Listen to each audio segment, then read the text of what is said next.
भाई साहब अपना बहुत आजा उधर। हाँ आया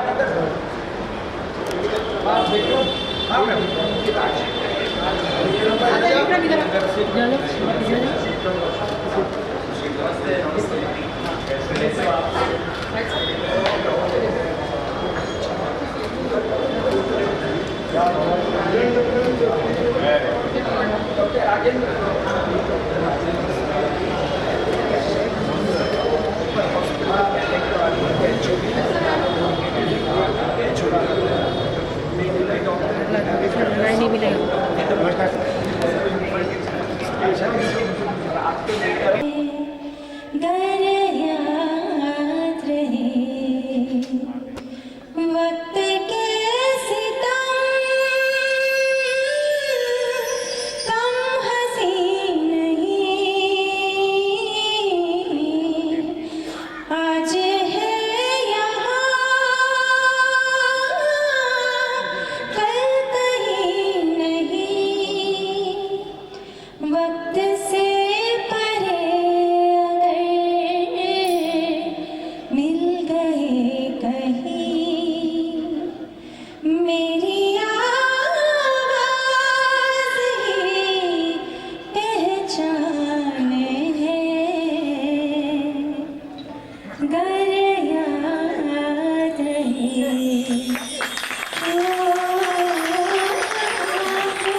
आज का ये जो कार्यक्रम है, पीयूष जी के विशेष अनुरोध पर उनका हमेशा ये रहता है कि जो सोसाइटी में ओपिनियन मेकर्स हैं और जो सोसाइटी में सेंटर ऑफ पावर हैं, वो डॉक्टर्स हैं, चार्टर्ड अकाउंटेंट हैं, आर्किटेक्ट हैं, बिजनेसमैन हैं, इंडस्ट्री चलाते हैं, एक्सपोर्ट करते हैं। हम लोगों ने ये कार्यक्रम स्पेशली डॉक्टर्स के लिए रखा था, लेकिन पीयूष जी आपकी लोकप्रियता इतनी ज्यादा है कि डॉक्टर्स के मरीज भी बहुत सारे आ गए जो बिजनेसमैन हैं। अब आपकी लोकप्रियता का तो हम लोग कुछ नहीं कर सकते, लेकिन मैं थोड़े से नाम आपको बता देता हूँ। हमारे बीच में डॉक्टर मुकेश गुप्ता हैं, मलाड मेडिकल एसोसिएशन के चेयरमैन। मुकेश आप स्टेज पे आ जाए। ये कम से कम 3000 डॉक्टरों का प्रतिनिधित्व करते हैं। Doctor Mukesh Gupta. Doctor Sushil Kumbhat cardiologist हैं। गौतम मेहता बहुत बड़े फैमिली फिजिशियन हैं। पांडुरंगी जी ऑर्थोपेडिक हैं। वीएस मानेक न्यूरोसर्जन हैं। डॉक्टर राजेश बिनियाला आप सब जानते हैं, one of the very top physician. Doctor PG Shinde, doctor Bharat Patel, Akash Saraogi orthopaedic, Om Prakash Jagnani, doctor Anuj Bahua, Prashant Dubey, Avinash मुनगांवकर। एक हमारे बीच में डॉक्टर देव हैं। He is one of the top person in India for chemotherapy।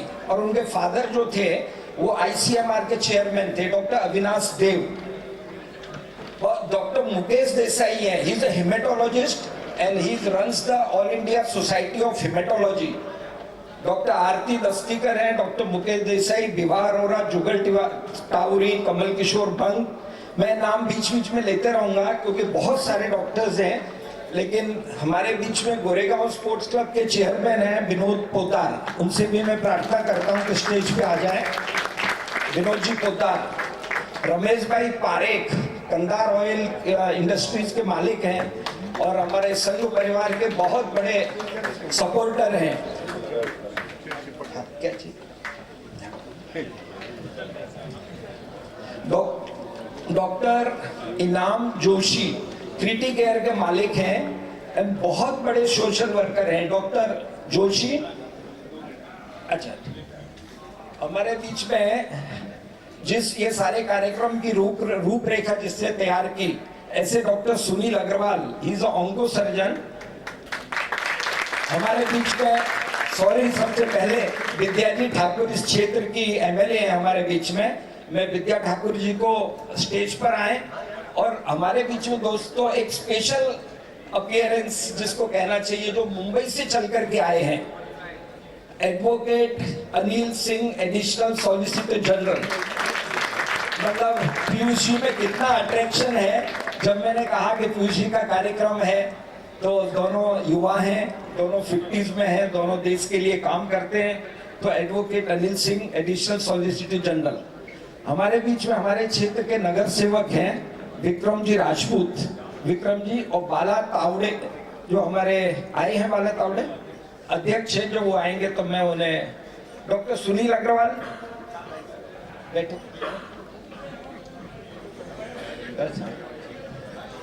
एक और है व्यक्ति हमारे बीच में, आचार्य याग्निक जी। वो सब के हमारे आध्यात्मिक गुरु हैं, जिनको सुंदरकांड का पूरे देश में वो डॉक्टर आचार्य याग्निक जी। अब मैं यहाँ पर कार्यक्रम की शुरुआत करता हूँ। जैसा कि मैंने बताया, पीयूषी जो डॉक्टर्स की समस्याएं हैं या बाकी दूसरी समस्याएं हमको आती हैं, उनके ऊपर अपने विचार रखेंगे।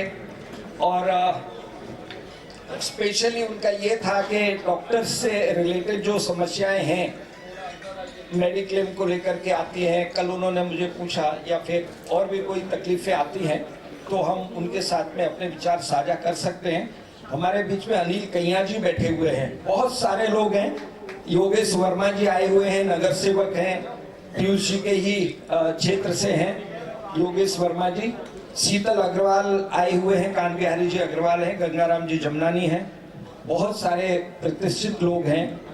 जबकि अनिल अग्रवाल जी हमारे सेक्रेटरी हैं गोरेगांव स्पोर्ट्स क्लब के, चाहे बहुत बड़ी फाइनेंस कंपनी है इनकी, चार्टर्ड अकाउंटेंट है, कंपनी सेक्रेटरी हैं। तो अनिल अग्रवाल जी भी आए हुए हैं, बीके अग्रवाल जी हैं। तो मैं अभी ज़्यादा आपका समय न लेते हुए पीयूष जी दीप प्रज्वलन करके फिर बस डायरेक्ट पीयूष जी आपको संबोधित करेंगे। दीप प्रज्वलन के लिए सभी को आमंत्रित करता हूं।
तो नमस्कार। आज की इस सुनहरी दोपहर में आप सबका स्वागत है। हमारे पास बहुत सारे लोग उपस्थित हैं जो पीयूष जी का स्वागत करना चाहते हैं। तो पहले एक बार हम सबसे स्वागत कराएंगे और उसके बाद इस कार्यक्रम को आगे लेके जाएंगे। आप सबसे गुजारिश है, अगर आपके बीच में कोई भी चेयर खाली है तो प्लीज आप वहां बैठ जाइए ताकि सबको बैठने का मौका मिल सके। सबसे पहले मैं अनुरोध करती हूँ हम सबकी प्रिय श्रीमती विद्या ठाकुर जी, जो आमदार हैं गोरेगांव से और पूर्व राज्य मंत्री हैं महाराष्ट्र की, उनके साथ उन्होंने अपने वैसे भी अपनी तरफ से अपना प्रेम व्यक्त किया था। अब जो हमारे होस्ट स्कूल है DG Khetan international school, doctor Kavita Agarwal and team. अभी हम लोग सिर्फ 2 स्वागत करेंगे। एक मलाड के डॉक्टर्स की संख्या बहुत ज्यादा है, तो डॉक्टर मलाड मेडिकल एसोसिएशन के president doctor Mukesh Gupta, doctor Naam Joshi, twinkle कहीं बैठी है सेक्रेटरी, और 1-2 और सीनियर जो डॉक्टर है राजेश बिनियाला, सुनील अग्रवाल, कुंभट जी आ जाएं और अपना बुके पीयूष को देकर के अपना फोटो खिंचवा लें। ये doctor Kavita Agarwal, director principal DG Khetan international school, vice principal Aditi है, साक्षी है, ये सारी हमारी टीचर्स हैं। इनके बल पे आज डीजी खेतान स्कूल में एडमिशन नहीं मिल रहा है। We are full and we are surplus. Division पे डिवीजन खोल रहे हैं हम लोग, लेकिन एडमिशन नहीं है। बाकी पीयूष ने कहा है कि कार्यक्रम के पश्चात जो 10-12 संस्थाएं जो स्वागत करना चाहती हैं, पीयूष जी आपकी इतनी, मेरे पास कल लंदन और अमेरिका तक से फोन आया, आपको लोग इतना प्यार करते हैं। एक आशीष गोयल है लंदन में, ही इज टोटली ब्लाइंड, राष्ट्रपति अवार्ड मिला है उनको एंड पूरे वर्ल्ड में अकेला घूमता है। उसको पता था कि लंदन में पीयूष 4 दिन बाद आएंगे, 100 लोगों का लंच डिनर है, उसमें ही इज इनवाइटेड। तो उसने स्पेसिफिकली कहा कि पीयूष को बोलना है कि मुझसे 2 मिनट बात कर लेंगे। मैं डिटेल दूंगा। Blind person going all over world and earning lot of revenue for our country, Ashish Goyal. Doctor Naam Joshi, criticare group of hospitals, उनकी धर्मपत्नी।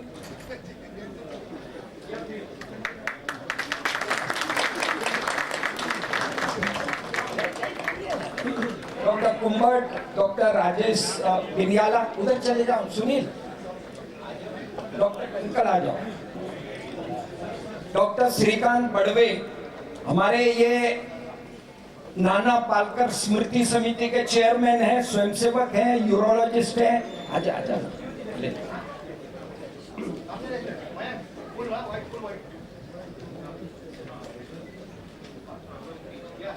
जी। अभी हम लोग खाली एक स्वागत अनिल सिंह जी का करेंगे, क्योंकि अनिल सिंह जी हमारे अतिथि हैं, बाकी तो सब घर के ही लोग हैं।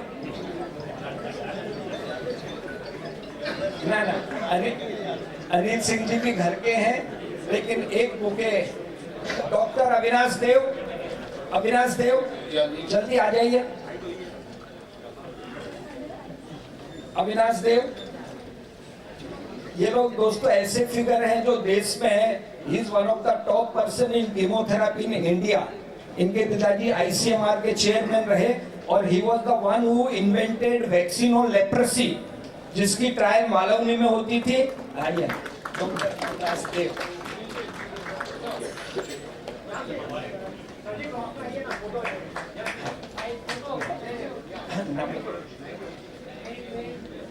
डॉक्टर मनोज अग्नि भी हमारे बीच में है, हार्ट सर्जन है, पीयूष के बहुत जान पहचान के हैं मनोज अग्नि जी। अब स्वागत हम बाद में करेंगे, खाली एक बुके अनिल सिंह जी को, क्योंकि अनिल सिंह जी हमारे एडिशनल सॉलिसिटर जनरल हैं, मुंबई से चल करके हमारे अनुरोध पर आए हैं। और अब मैं आपके बीच में ना आते हुए माइक पीयूष को देता हूँ। समय है अपने पास, पीयूष का जो सारा कार्यक्रम देखते हैं, उन्होंने कहा डॉक्टर साहब आज समय है घंटे भर का, तो पीयूष जी अपनी बात रखेंगे, उसके बाद जो भी इंटरेक्शन होगा फिर लंच है।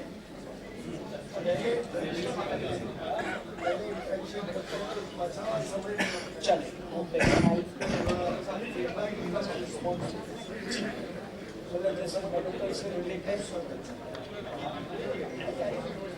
पीयूष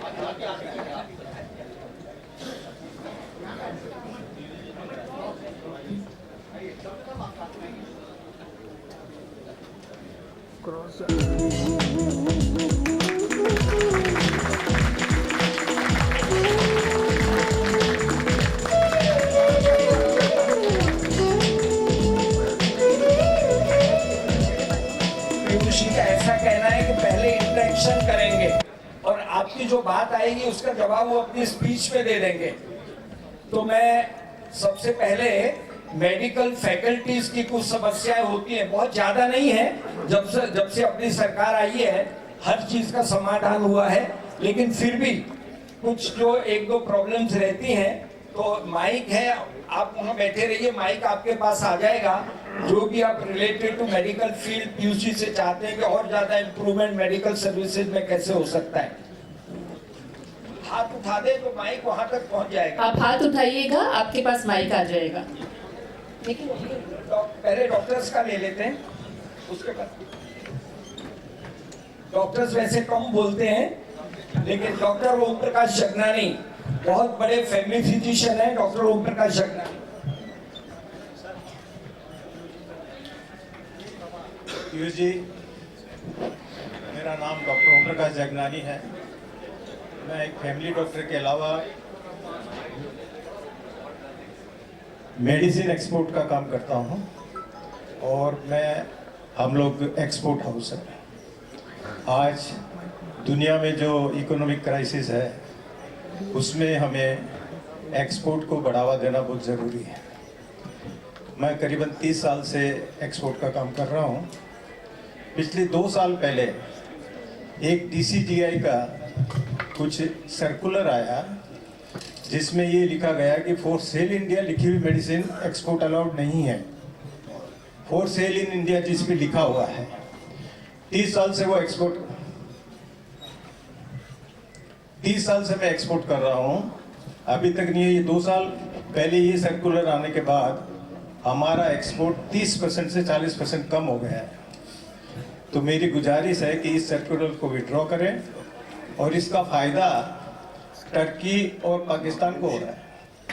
जो सेम प्रोडक्ट पाकिस्तान और टर्की में मिल रहे हैं वो वहाँ से एक्सपोर्ट हो रहे हैं और इंडिया में अलाउ नहीं कर रहे हैं। आज की टाइम हमें हो सके जहाँ तक एक्सपोर्ट को बढ़ावा देना है। मैं तो सजेस्ट करूँगा कि हर एक सिटी में एक एक्सपोर्ट कमिश्नर या एक एक्सपोर्ट नोडल एजेंसी लगाइए, जिससे किसी भी एक्सपोर्टर को कोई तकलीफ हो, किसी भी डिपार्टमेंट का वहाँ जावे और वो अपने देश की उन्नति के लिए एक्सपोर्ट बढ़ावे। धन्यवाद। ये दे दीजिए। दूसरा, हाँ डॉक्टर अपना नाम बता देंगे, परिचय डॉक्टर। नमस्ते सर, मैं डॉक्टर रोहित कबरे, रेडिएशन ऑन्कोलॉजिस्ट, भक्ति वेदांत हॉस्पिटल। रोहित कबरे सर, आयुष्मान भारत एक गेम चेंजर सुविधा दी गई है, बट ओवरऑल जो मैं आयुष्मान भारत में पेशेंट्स ट्रीट करता हूँ, तो उसमें एक हमें जो देखा गया है, इजीली अराउंड 3 to 6 months लग जाते हैं पे आउट के लिए from government. And with due respect, sir, one of my juniors, 2 or 3 juniors who worked in middle of the Maharashtra, like Parabani or Beed, the entire hospital revenue is dependent on Ayushman Bharat, and unfortunately their salaries get delayed because of this situation. So what can we do about this situation? And again, Ayushman Bharat, the kind of packages they give, ideally the concerned doctor should be associated with deciding the prices, so that it is in better way it is priced. Thank you, sir. Delayed payment, that is one point. Dr. Srikant Badwe, Chairman Nana Palkar Smriti Samiti, is a very leading urologist in our area. Dr. Srikant Badwe.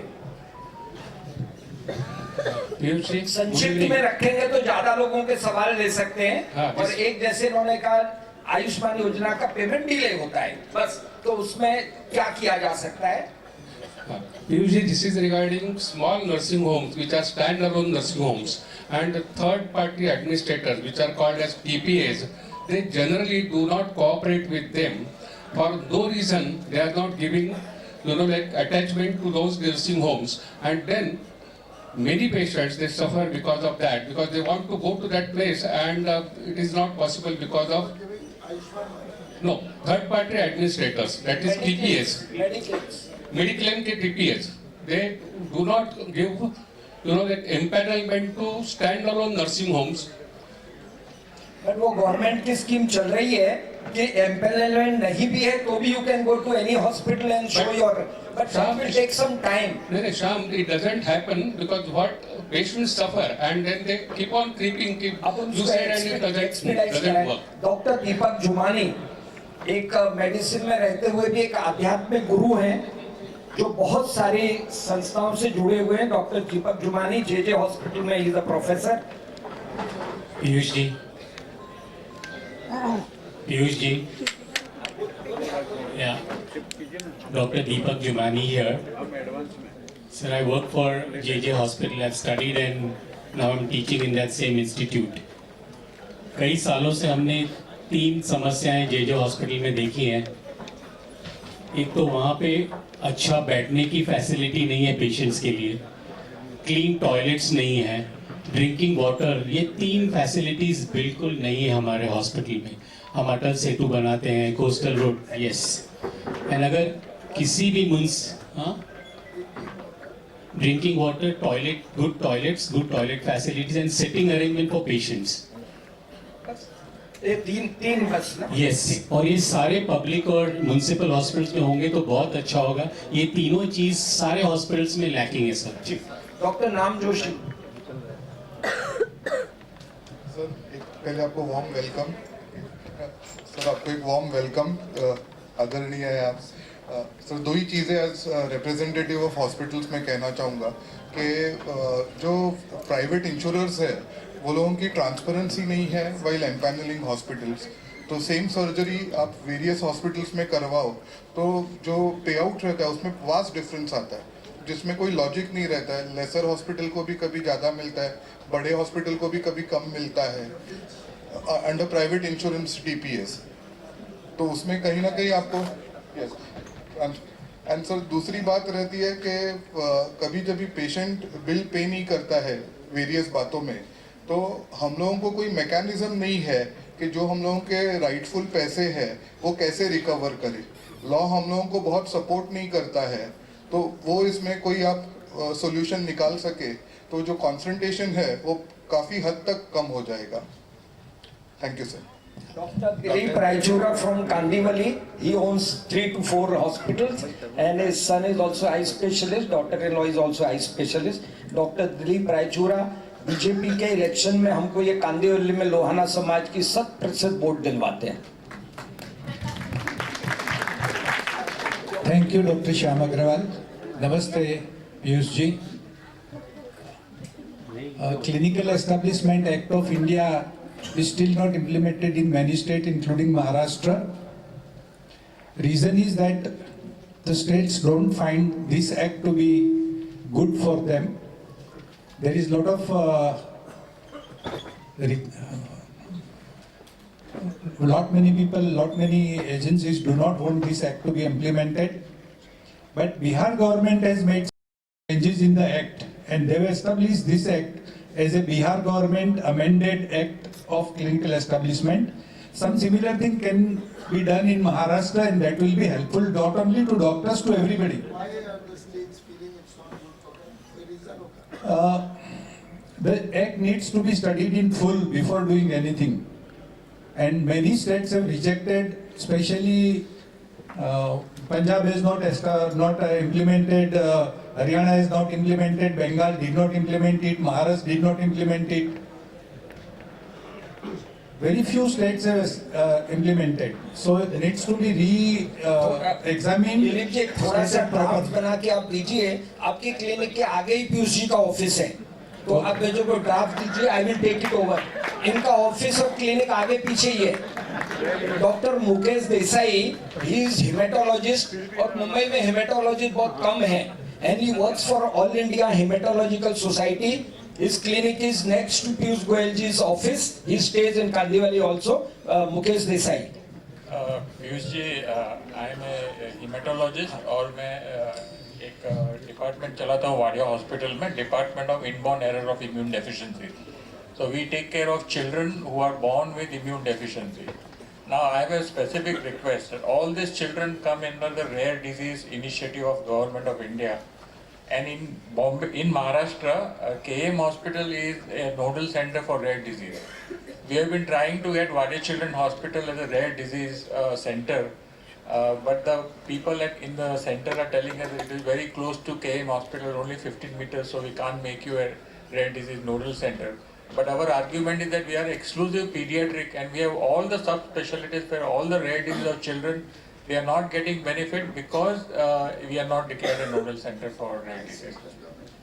Yeah, we have been communicating with the central government, and I can give you the handover the draft and other thing to you.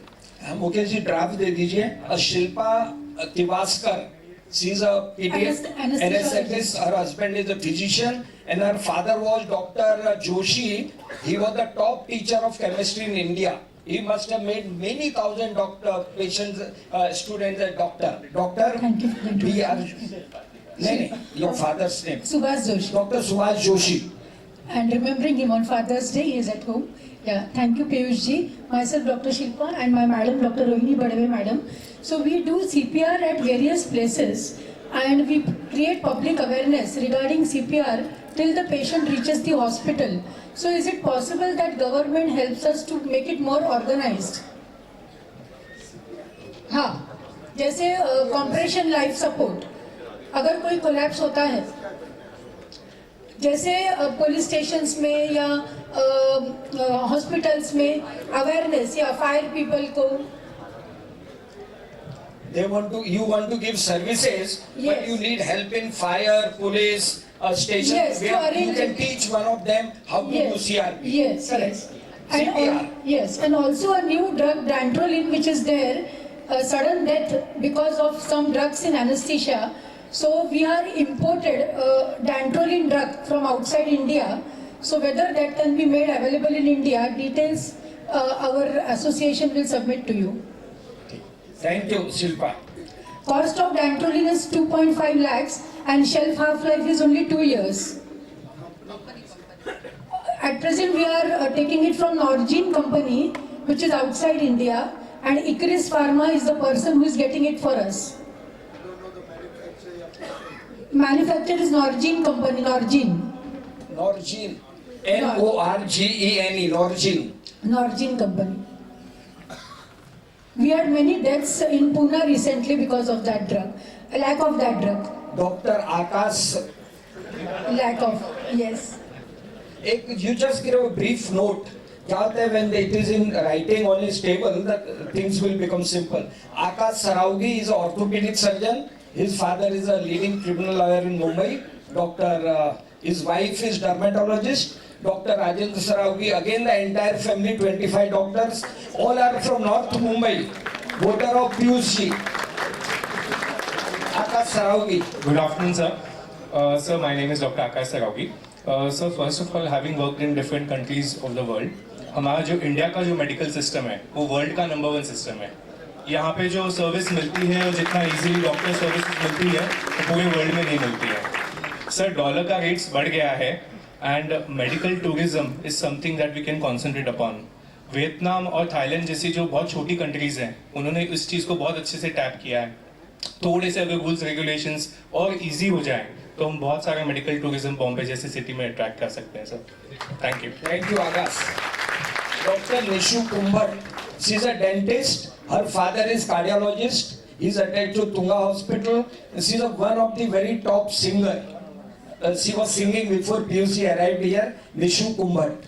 Hello sir, warm welcome and a very good afternoon. I would just like to extend this thing to dental tourism also.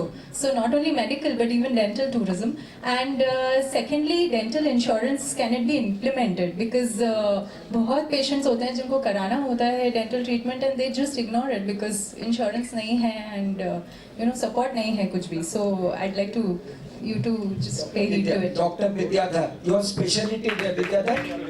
You are radiologist. MRI, CT scan, color Doppler, all is in radiology.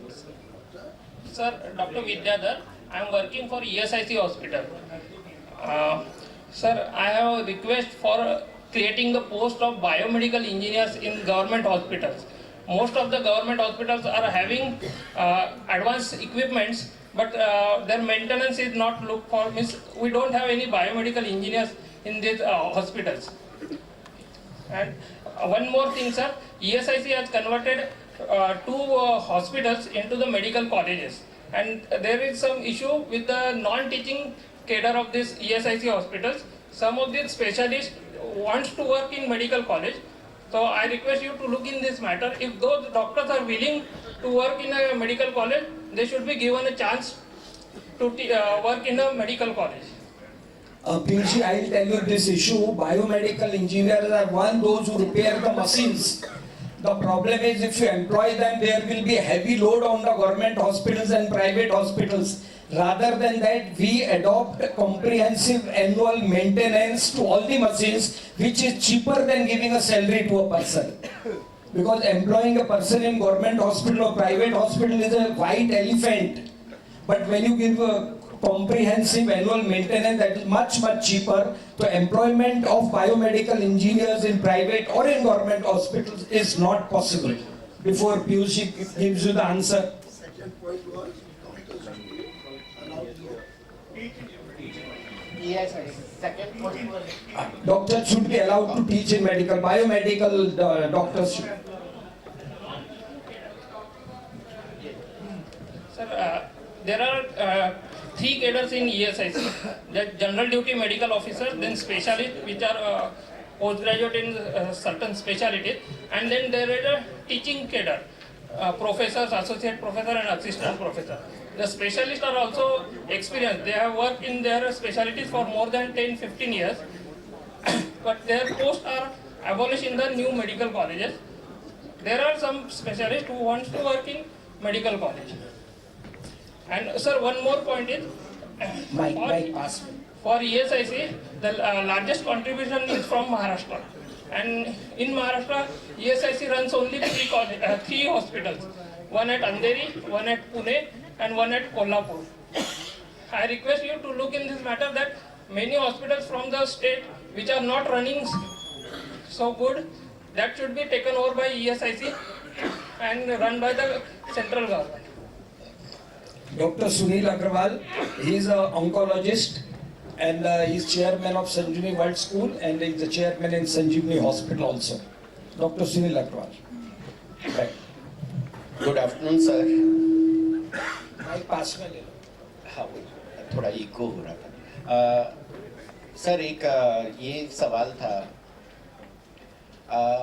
Government colleges में खास करके अगर कोई untoward incidents हो जाता है तो काफ़ी जगह पे हमने देखा है कि बहुत सारे रिलेटिव जमा होके आजकल डॉक्टर्स एंड पैरामेडिकल स्टाफ वगैरह के ऊपर वायलेंस कर देते हैं और मारपीट होती है.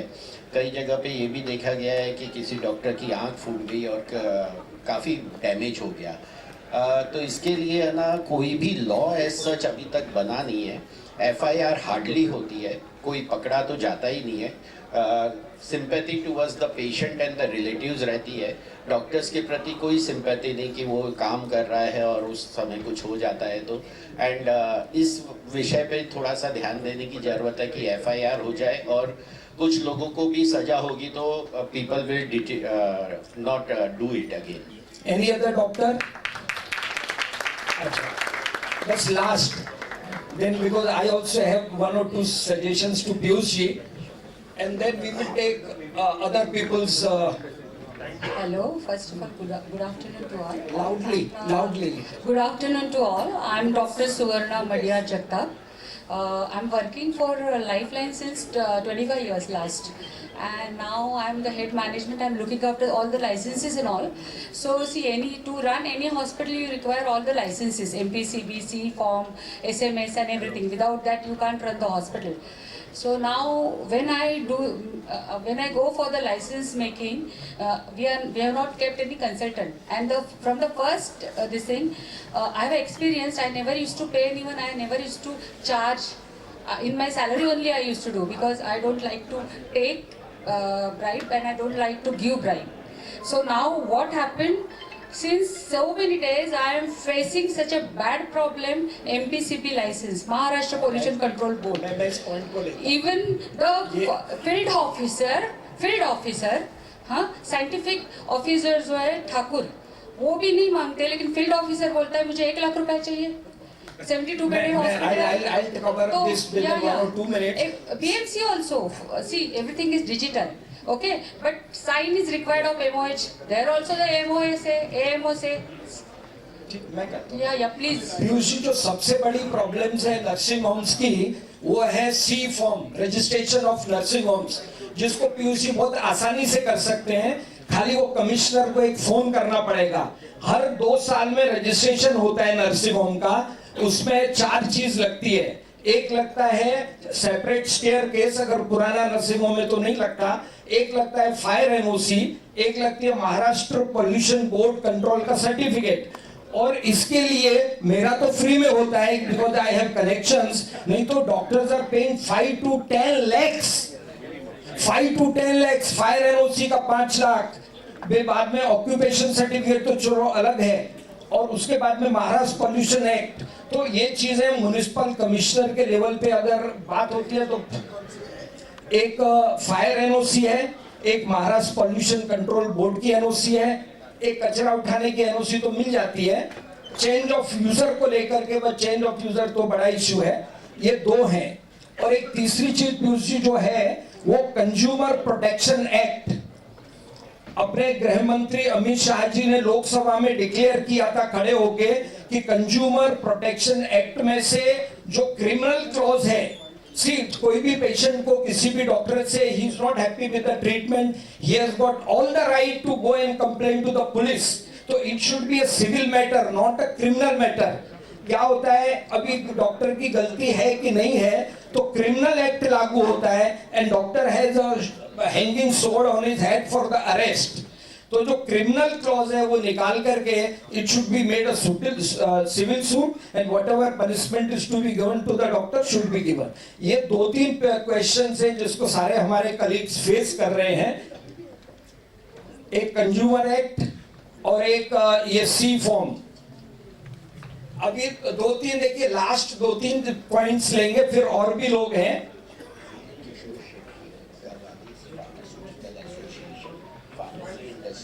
अच्छा, फार्मेसी इंडस्ट्री के हैं डॉक्टर सेट्टी जी हैं, गोवाली सेट्टी ना, हाँ,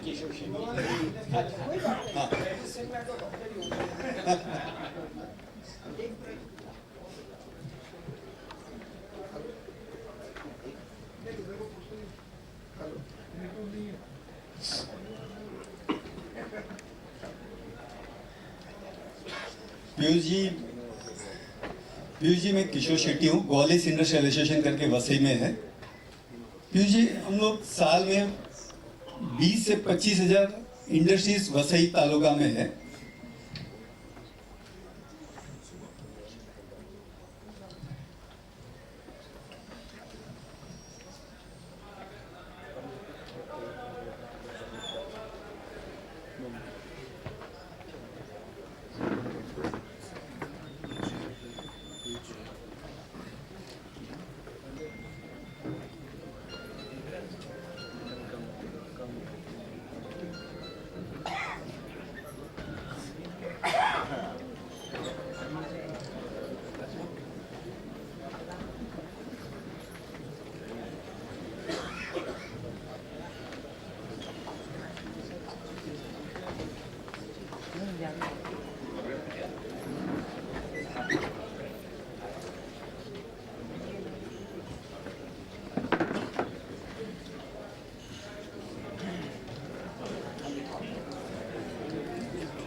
योगेश जी आगे, आपको तो मैंने बोला था ऊपर बैठने के।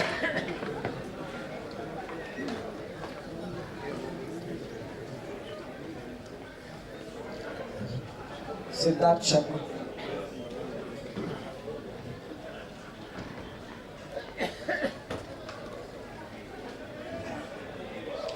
डॉक्टर्स का खाली लास्ट है, उसके बाद दूसरे जो इश्यूज हैं बिजनेसमैन से एक्सपोर्ट करके और उनके फिर हम लोग लेंगे, ये लास्ट है।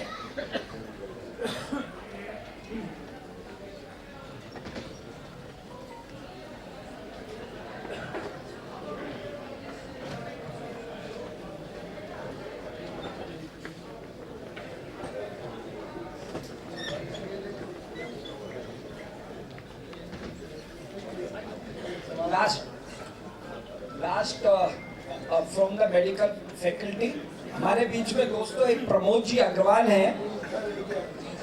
सर ग्वालियर इंडस्ट्रियल एसोसिएशन करके हम लोग वसई में है हमारा। वसई में कम से कम 20 to 25,000 इंडस्ट्रीज है सर। हम लोग 5,000 करोड़ रुपीज ईयरली रेवेन्यू देते हैं एमएससीबी को। हमारा पावर का बहुत ज़्यादा दिक्कत है। We have met you 6 months before also. Sir second major issue हमारे पास है sir infrastructure. Infrastructure is zero because हम लोग होटल्स नहीं है सर। हम लोग होटल आपके कॉन्स्टिट्यूंसी में है और हम लोग काम इंडस्ट्री एंटरप्रेन्योर्स हम लोग काम करते हैं वसई में। एम्प्लॉयमेंट जनरेट करते हैं sir, almost 2.5 to 3 lakhs employment generate करते हैं। पानी तो हमारे पास है ही नहीं सर इंडस्ट्रीज के पास। Third thing biggest challenge is sir accidentals अगर इंडस्ट्रीज में होता है तो वहाँ पे एक भी ईएसएस हॉस्पिटल नहीं है। 100% डेथ इज होता है। नियरेस्ट हॉस्पिटल या तो कांदिवली है या तो तारापुर पालघर है।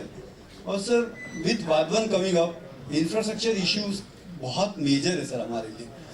Most of the people owners travelling from western suburbs Andheri से लेके बोरेली तक का एंटरप्रेन्योर्स उधर जाते हैं, इंडस्ट्रीज चलाते हैं। But challenge is we don't have industries sir. 25-30,000 industries sir. हम लोग अगर 35,000 करोड़ रुपीज जनरेट करते हैं सर। इंडस्ट्रीज का मतलब टोटल टर्नओवर 35,000 करोड़ रुपीज है, इज क्वाइट बिग। और महाराष्ट्र का सबसे ज्यादा रेवेन्यू एमएससीबी को हम लोग देते हैं सर। वसई देते हैं, वसई रीजन देता है सर। एंड टीडीएस मतलब टोटल ट्रांसमिशन लॉस हमारा सबसे कम है महाराष्ट्र में। उसके बावजूद we are facing lot of challenges sir. Request है सर, पावर ट्रिपिंग हो जाता है सर। जो एमएससीबी का ग्रोथ है और हमारा इंडस्ट्रीज का ग्रोथ है, there is a big difference. We are growing at the rate of almost 15%, they are investing almost 3 to 5%। Sir आप यकीन करोगे सर, उनको ट्रांसफॉर्मर्स के लिए जगह इंडस्ट्रीज लोकल बॉडीज से मिलके देते हैं सर। उसके बावजूद we are suffering. Please sir. Medical के हो गए, बाकी लोगों के थोड़े क्वेश्चन लेना। ठीक, मेडिकल के सारे क्वेश्चंस पूरे हो गए सर। एक रिक्वेस्ट है पीयूष जी, ईएसआईसी हॉस्पिटल वसई में एक बहुत ही इमीडिएट रिक्वायरमेंट है। There are more than 1 lakh employees which are registered अंदर ईएसआईसी, कवर्ड अंदर ESIC.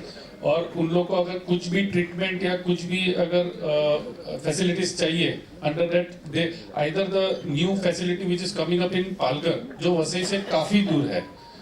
You can understand a worker level person traveling to such far away is not possible. और दूसरा अभी प्रेजेंट सिचुएशन में एक hospital Kandivali east में ही है। सो वसई से कांदिवली आने के लिए कम से कम 1.5-2 घंटा लगता है। He spends around 200 rupees. तो उससे अच्छा वो उधर ही लोकल में पेड में कर लेता है। So all the money which is generated for the ESIC they are not able to get the benefits. It's a request to have a ESIC hospital in Vasai. One more point is the Vasai region is too big.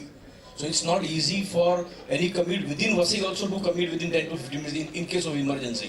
And where is Kandivali going to Kandivali and going to Palghar it's a nightmare. Thank you. Dr. K.K. Mangal, he is one of the topmost exporter of marbles in our country, stays in Malad.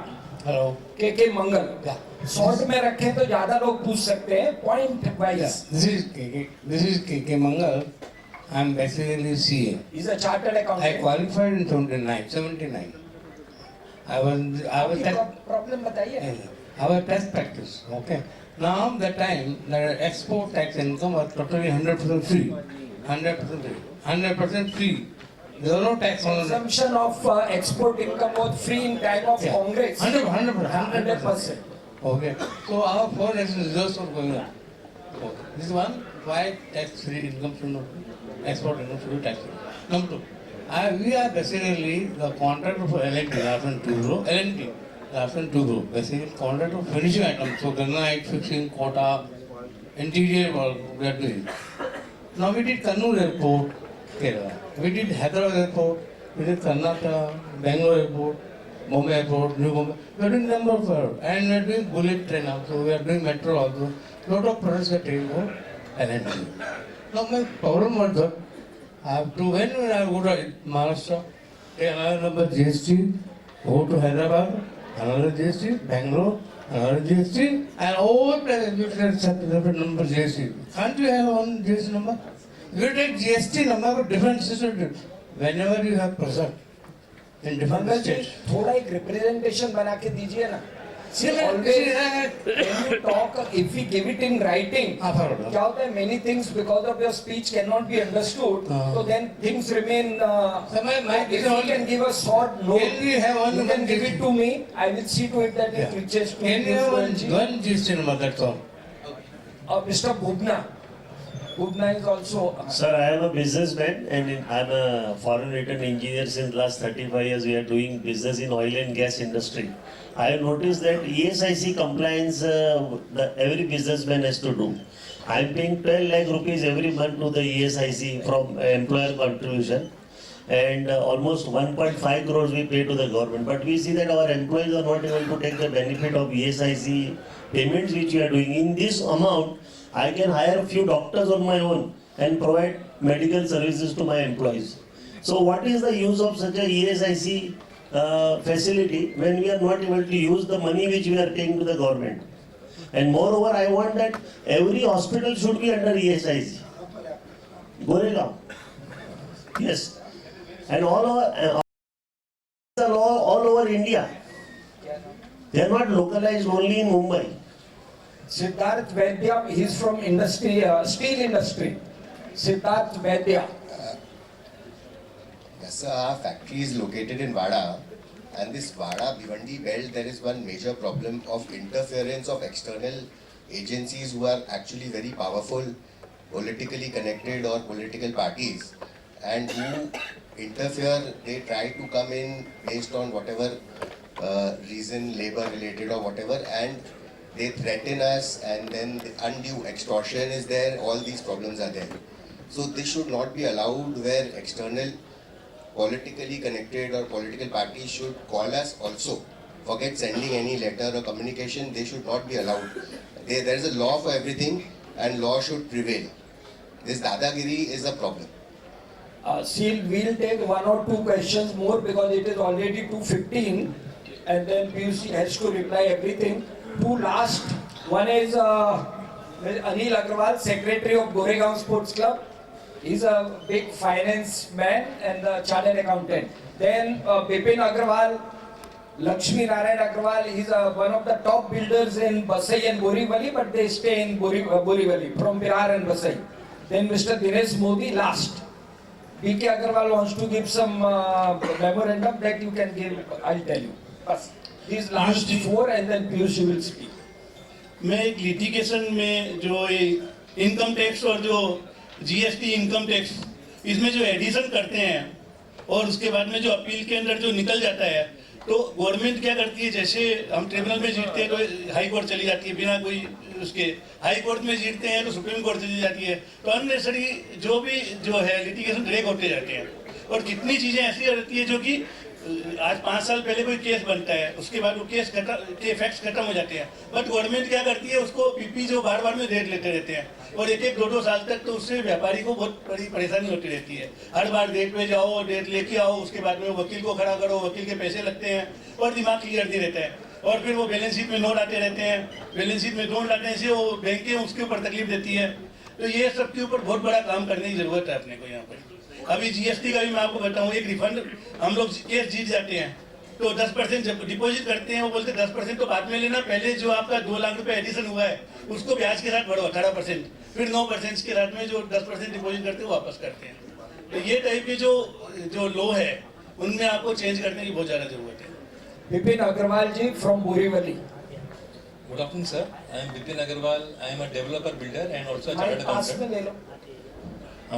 My suggestion is in line with government's policy of housing for all and affordable housing.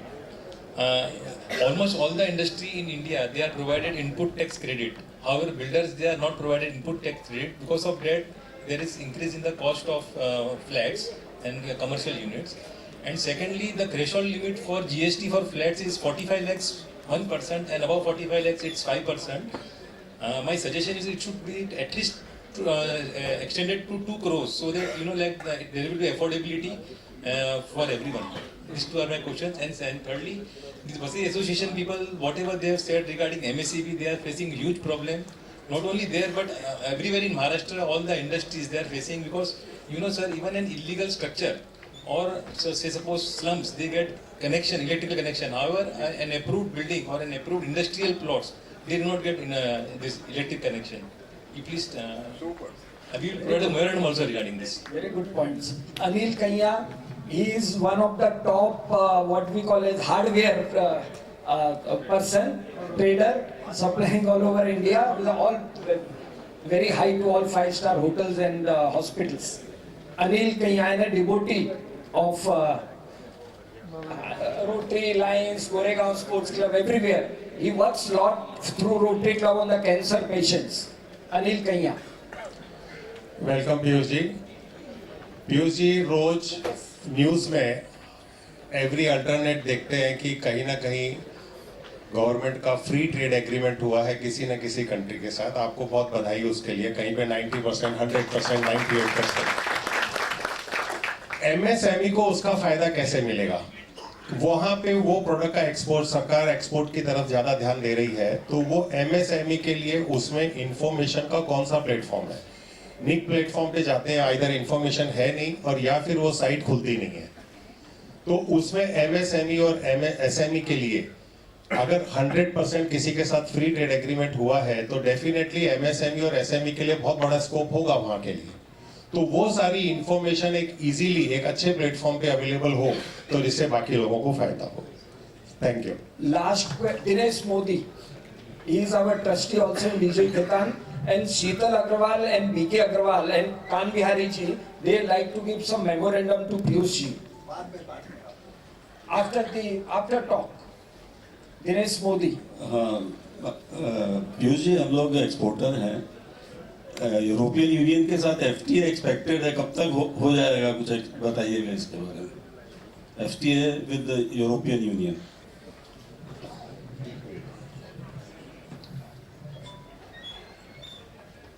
Mr. Sudha Rao, he is dean from Wadia Hospital. Wadia, you know, has been serving since long, pediatrics and gynec obstetric. So the dean of that college is there. We are really honored, sir. So we will, madam, to say something.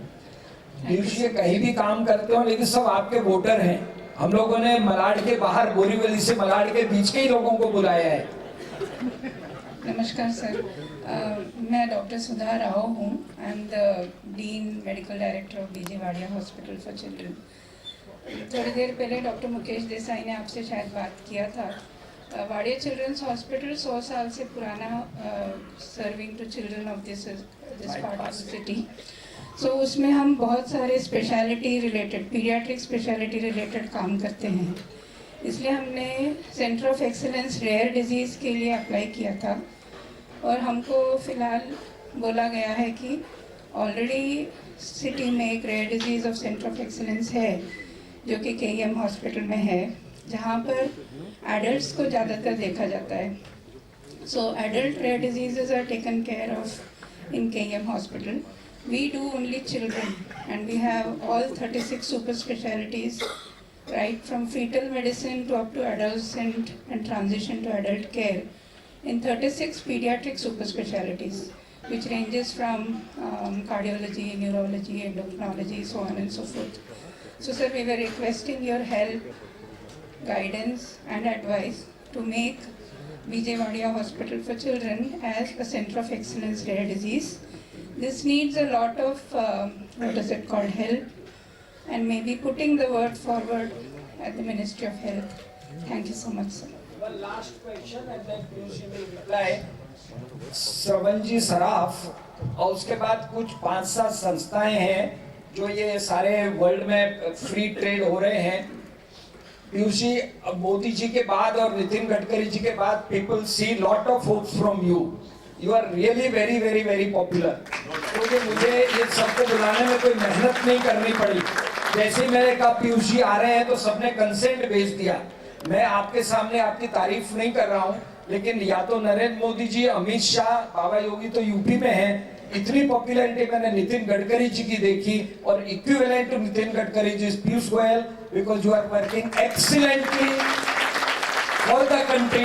And I tell you, Piyush ji एक ऐसे व्यक्ति है जो कभी भी किसी के साथ में बैठ करके एक कप चाय भी नहीं पीते हैं, क्योंकि ये एलिगेशन आजकल आप देख रहे हैं ना, तो जो देश के लिए पीयूष जी ने पिछले 12 सालों में किया है, he is really the Navratna of Narendra Modi ji. तो that's why people love you a lot.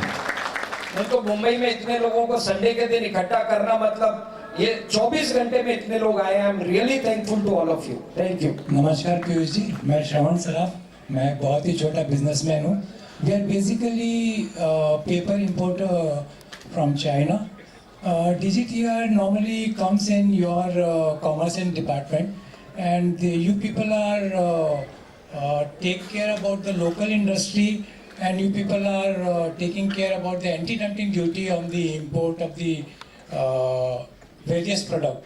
What we are seeing is, okay, you people calculate based on the data what you receive from the overseas companies as against the local industries.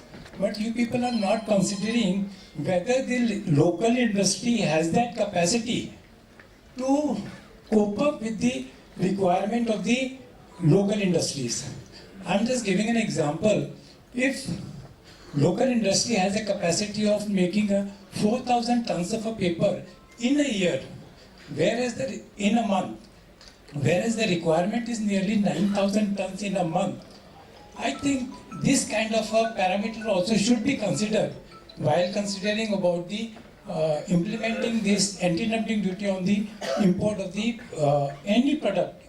Since I am related with the paper, so I am talking about the paper.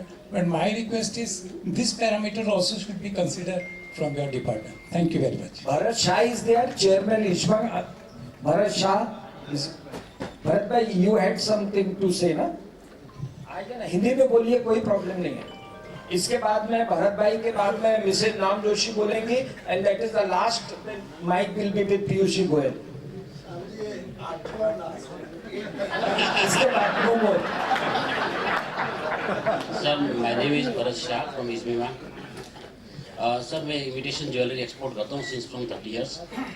अभी हमारा क्या problem है, पहले हमारा export बहुत ऊपर था, लेकिन अभी काफ़ी नीचे गया है, क्योंकि हमारे पहले ड्रॉबैक बहुत अच्छा था, MES सिस्टम भी अच्छी थी, MES स्कीम भी अच्छी थी, ऑलमोस्ट 12% थी, और अभी जो ड्रॉबैक है वो 0.5% है, और रोटे पाया वो 1% है। तो पूरा का पूरा जो बेनिफिट था वो चला गया है।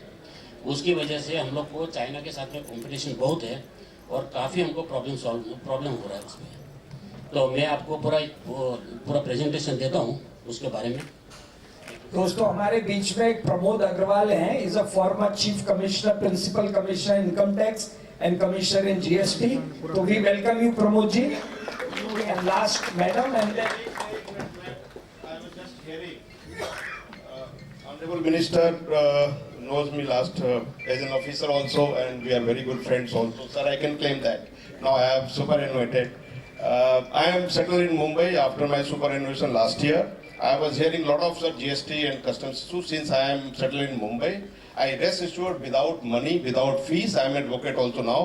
I will resolve in front of minister, I am telling you. If it is required to be sent to the ministry or GST council, I am there to help you out, both in GST and customs law. Thank you very much. My number is with Dr. Shyam Agarwal. Yeah, you can take from Shyam Agarwal, Dr. Sir. Thank you, sir.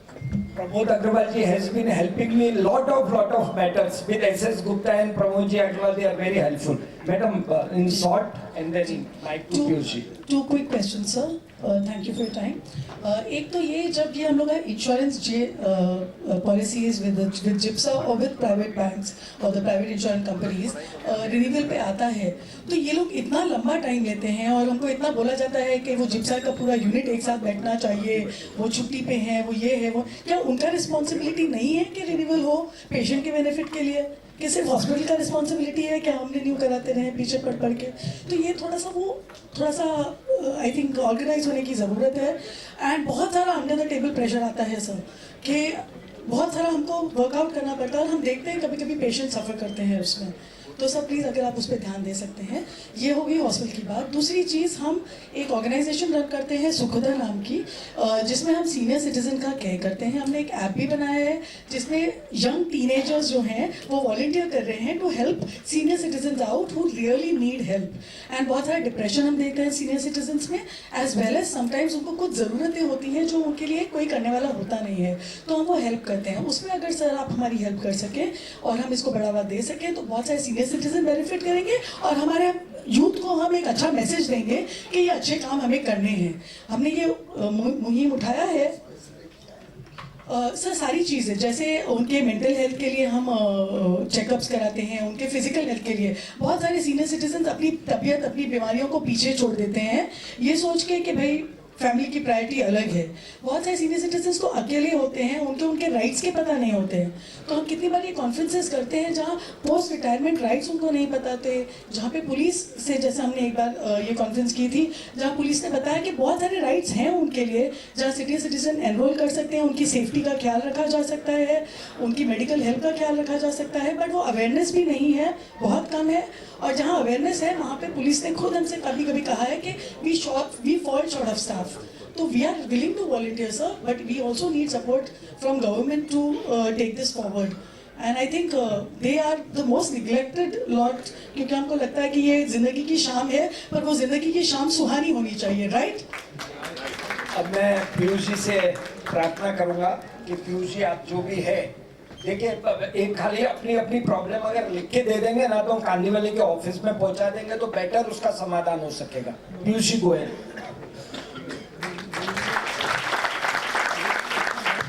चलेगा ना कि tax देना है। बहुत बहुत धन्यवाद doctor Shyam Agarwal, encyclopedia है तो एकदम। मेरे पास बहुत सारे नाम हैं, लेकिन अगर नाम नहीं लूँ तो अगर किसी को आपत्ति नहीं हो, सम्मानीय मंच, सम्मान, यहाँ पे तो सभी एक एक दिग्गज ही बैठे हैं, तो नाम लूंगा तो जो रह जाएगा उसको बुरा लगेगा। सभी प्रबुद्ध नागरिक मित्रों, बहुत अच्छा लगा आज आप सबसे मुलाकात भी हो गई। शिकायत भी करना चाहूंगा कि मुझे अपने आप को सेल्फ इनवाइट करना पड़ा।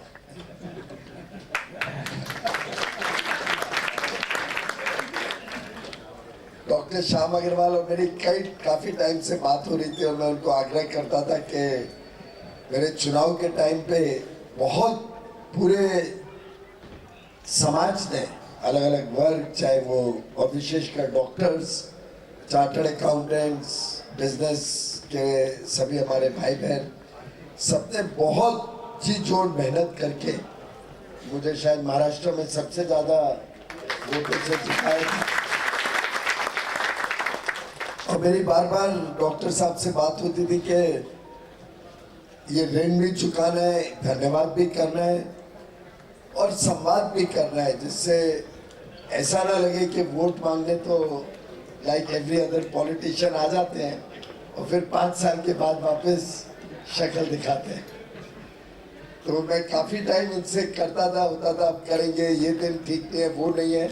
तो आज का तो लगभग मुझे लगता है forced it down doctor Shyam Agarwal कि आज मिलना ही है मुझे सबको। और बहुत अच्छा लगा कि इतनी बड़ी संख्या में भी आए, इतने प्रबुद्ध लोग आए हैं।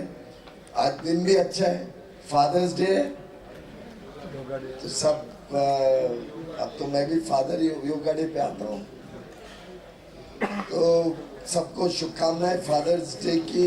हम अपने पिता को याद करते हैं, हमारे बच्चे हमको साधुवाद करते हैं। एक प्रकार से ये एक बॉन्ड जो पिता और बच्चों का रहता है, वही बॉन्ड डॉक्टर्स और जनता का भी रहता है, उतना ही स्ट्रॉन्ग बॉन्ड है। मतलब मेरे जो भी डॉक्टर्स मुझे ट्रीट करते हैं, अगर वो मुझे जो बोल दें एकदम लकीर के फकीर की तरह मैं फॉलो करता हूँ। That is the kind of confidence जो अपने पिता पे होता है, वो ही अपने डॉक्टर पे होता है। तो आप सबका वास्तव में हम सबके जीवन में बहुत बड़ा योगदान है। आज अंतर्राष्ट्रीय योग दिवस भी है, और हमने शुरुआत सुबह 6:30 बजे करी थी मारवे बीच से, मलाड से, और दाना पानी बीच, और इतनी बड़ी संख्या में लोग आए, सीनियर सिटीजन्स भी थे, स्टूडेंट्स भी बहुत सारे आए थे। बहुत ही अच्छा लगा, मतलब एक सेल्फ कॉन्फिडेंस आया कि एक जागरूकता योग के बारे में आ रही है। एंड योग is nothing but a wellness. आप सब जो करते हैं, डॉक्टर्स जो करते हैं, आपके प्रोफेशन में क्योर भी है, प्रिवेंटिव मेडिसिन भी है, और योग एक प्रकार से हमको तंदुरुस्त बनाता है सबको, कि हम अपने आप का ध्यान रख सके और शायद डॉक्टर्स के पास कम जाना पड़े। उससे शिकायत तो नहीं है ना किसी को। और मुझे लगता है कि जो प्रधानमंत्री जी ने अपने योग को पूरे विश्व पटल पर रखा है, आज 12वां अंतर्राष्ट्रीय योग दिवस था, और 190 देशों में अलग अलग समय पे अकॉर्डिंग टू टाइम जोन्स आज वो मनाने जाने वाले, और लोगों को ये बड़ी जागरूकता आ रही है अभी।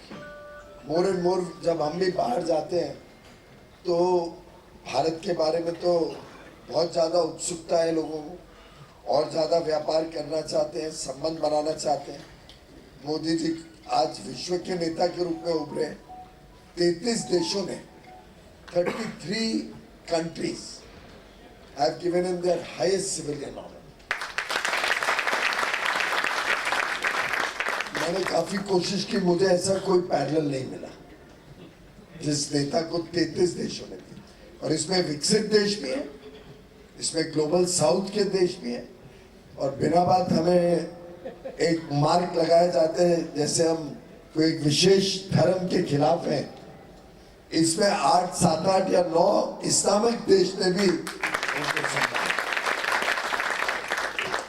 सिर्फ दर्शाता है कैसे आज पूरी दुनिया में अपने काम से, अपने व्यक्तित्व से, अपने संवेदनशील चरित्र से, जिस प्रकार से उन्होंने भारत को एक निर्णायक नेतृत्व दिया, भारत के सबसे लंबे समय तक लगातार चुने हुए प्रधानमंत्री के रूप में 12 साल, और कोई प्रधानमंत्री का इतना लंबा अरसा नहीं हुआ। नेहरू जी 47 से 52 तो नॉमिनेटेड थे, वो भी वास्तव में तो कांग्रेस पार्टी ने सरदार पटेल को तय किया था, हमें सबको याद है। फिर भी नेहरू जी को बनाया गया, चुने तो गए वो 52 में, तो उनका जो कार्यकाल था उससे भी ज्यादा लंबा समय एक साथ एक श्रृंखला में ये पहले प्रधानमंत्री हैं जिन्होंने 12 साल पूरे किए, और आप सबका आशीर्वाद रहा। वैसे तो उनको डॉक्टर्स की भी जरूरत कम पड़ती है, तंदुरुस्त रहते हैं, योग करते हैं, सुबह बड़ा नित्य क्रम है उनका। उनके जो जब वो ट्रैवल करते हैं तो कानून के हिसाब से उनके साथ डॉक्टर रहते हैं, तो एम्स के डॉक्टर रहते हैं, ईमानदारी से दोनों डॉक्टर जो उनके साथ हैं, विज और शर्मा, दोनों मेरे मित्र हैं। वो परेशान हो गए, बोलते हैं हमारी जरूरत ही नहीं पड़ी है 12 साल। वो एक्चुअली परेशान है। They have both shared with me कि in 12 years हमारा कभी भी मौका नहीं मिला कि हमें कोई जरूरत पड़े या टेस्ट करें या कुछ जो रूटीन उनके again as prime minister by law जो टेस्ट करना पड़ता होगा। पर साथ ही साथ प्रधानमंत्री जी is very conscious of preventive medicine, preventive health care, wellness and regular checkups.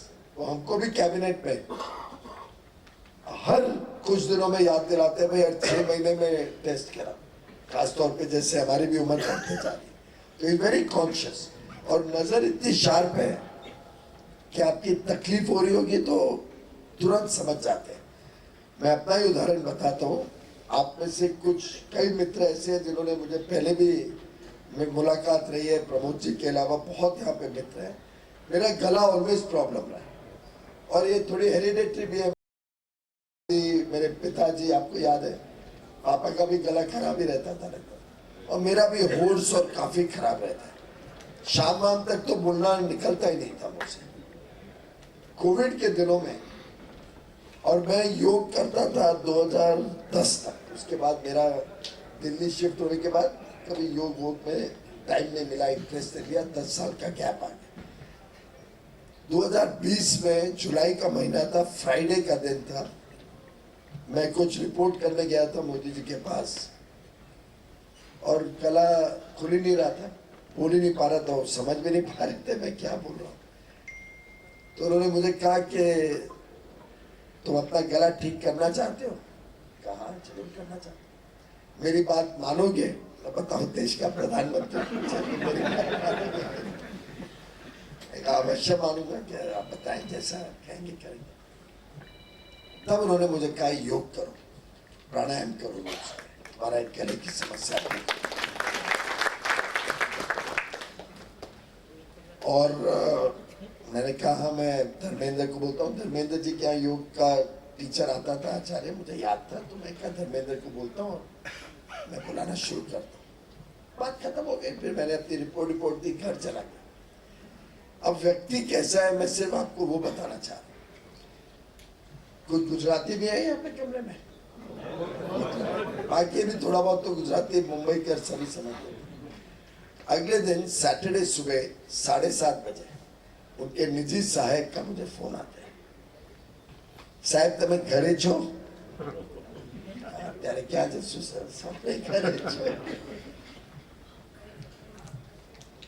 તમે फ्री છો? कहा है फ्री છો। अनुकूलता हो, देखिए शब्दावली में भी ध्यान दीजिए। साहेब ने कीधु छे તમારી अनुकूलता હોય तो साहेब आचार्यश्री ने તમારે ત્યાં મોકલવા માંગે છે।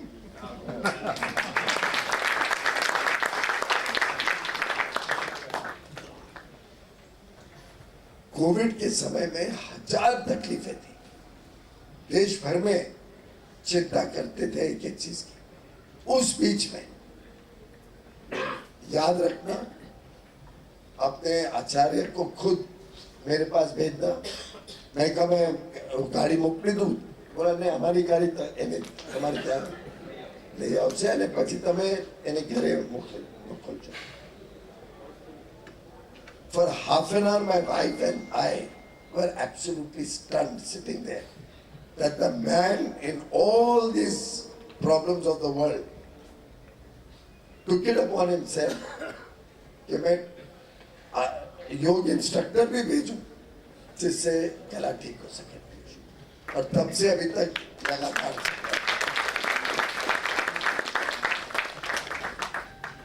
ऐसे व्यक्ति ने देश में जो काम किया वो तो हम समय समय पे देखते हैं, सुनते हैं, पढ़ते हैं,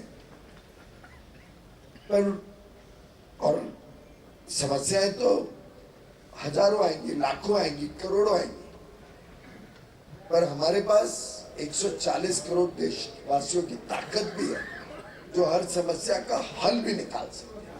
जब हम सामूहिक प्रयास करेंगे, जब हम मिलके उसके ऊपर चिंता करेंगे और जब हम उसके विषय के बारे में बात करेंगे। कुछ तो विषय मैंने पहले भी सुने हुए हैं, जैसे आयुष्मान की पेमेंट टाइम पे नहीं आना, या PMC फायर वाली प्रॉब्लम जो आई।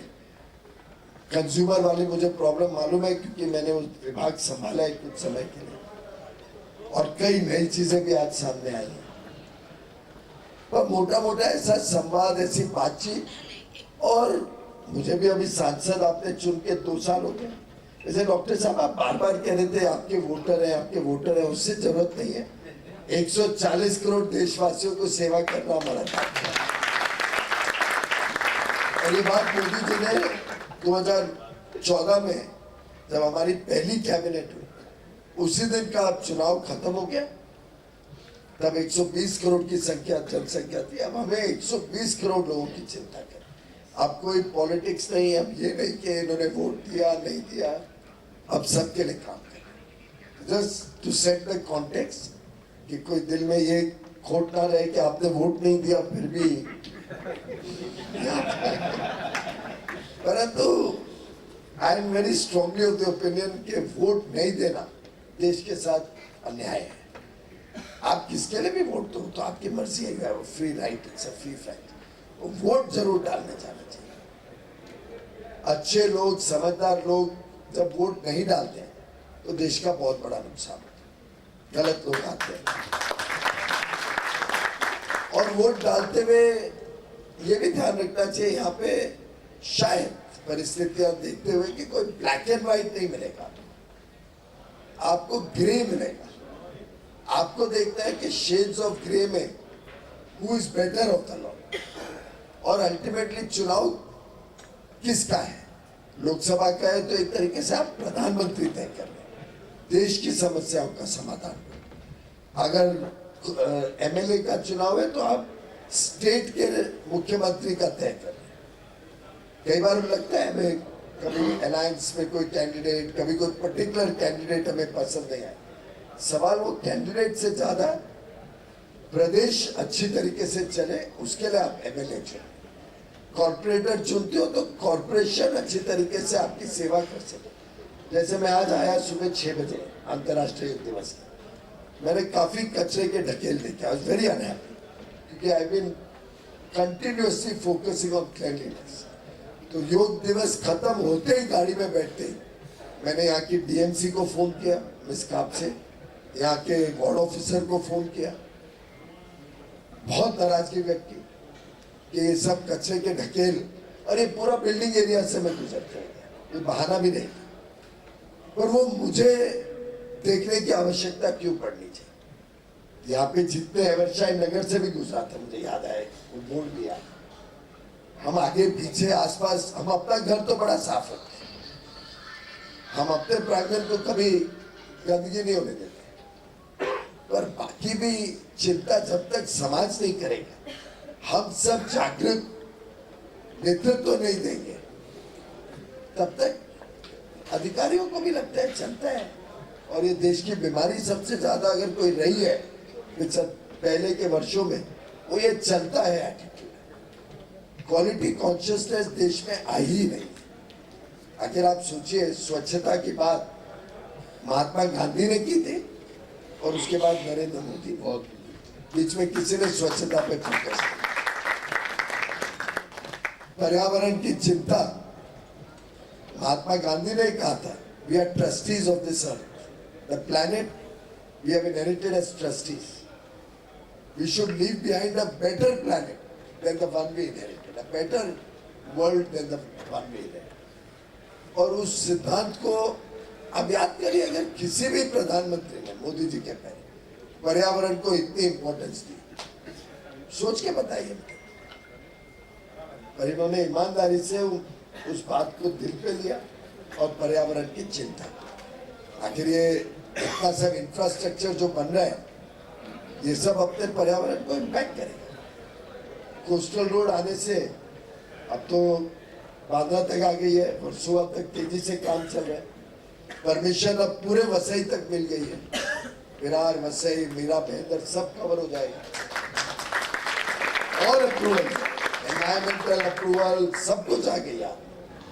और वो चुनाव के पहले ही मैंने सुनिश्चित किया कि सब अप्रूवल्स आ गए। शायद कॉन्ट्रैक्ट्स, पैकेजेस भी टेंडर हो चुके। तो आप कल्पना करिए कि आप यहाँ से निकलेंगे और आधे घंटे में विधान भवन पहुंच जाएंगे या कॉर्पोरेशन पहुंच जाएंगे या नारीमन पहुंच जाएंगे, और पूरा ये वेस्टर्न एक्सप्रेस हाईवे अनब्लॉक हो जाएगा। अटल सेतु, कितने लोग अटल सेतु पे नहीं गए हैं अभी तक? अटल सेतु जो इससे फ्रीवे से मेनलैंड को जाते हैं, शायद हिचकिचा रहे हैं। नहीं तो मैं नहीं मानता हूँ कि आप यहाँ सब मलाड के लोग वहाँ गए। अच्छा, कितने लोग गए हैं Atal Setu? That's very nice. अब आप बताइए, आप लोग आपको गौरवान्वित करता है कि नहीं? आपको पता है ये 50 साल पुराना प्लान है, 50 ईयर। 50 साल पहले ये पूरा प्लान हुआ था, डिजाइन हुआ था। 50 साल किसी ने चिंता ही नहीं की। और मुंबई तो आइलैंड सिटी है ना, आइलैंड सिटी को अगर ग्रो करना है, आखिर आप कल्पना करिए कि अगर ये वसई का लंबा ब्रिज नहीं होता, विरार वसई जो समुद्र को हमें मेनलैंड लेके जाए, तो ये आइलैंड सिटी में हमें बोट से निकलना पड़ता है। वैसे ही मेनलैंड पुणे की तरफ कटी हुई थी मुंबई से, जिसके कारण डेंसिटी और मुंबई का इंफ्रास्ट्रक्चर कोलैप्स हुआ। तो आपने मोदी जी को दिल्ली में चुन के भेजा, फडणवीस को यहां चुन के भेजा, तब जाके ये प्रोजेक्ट बना।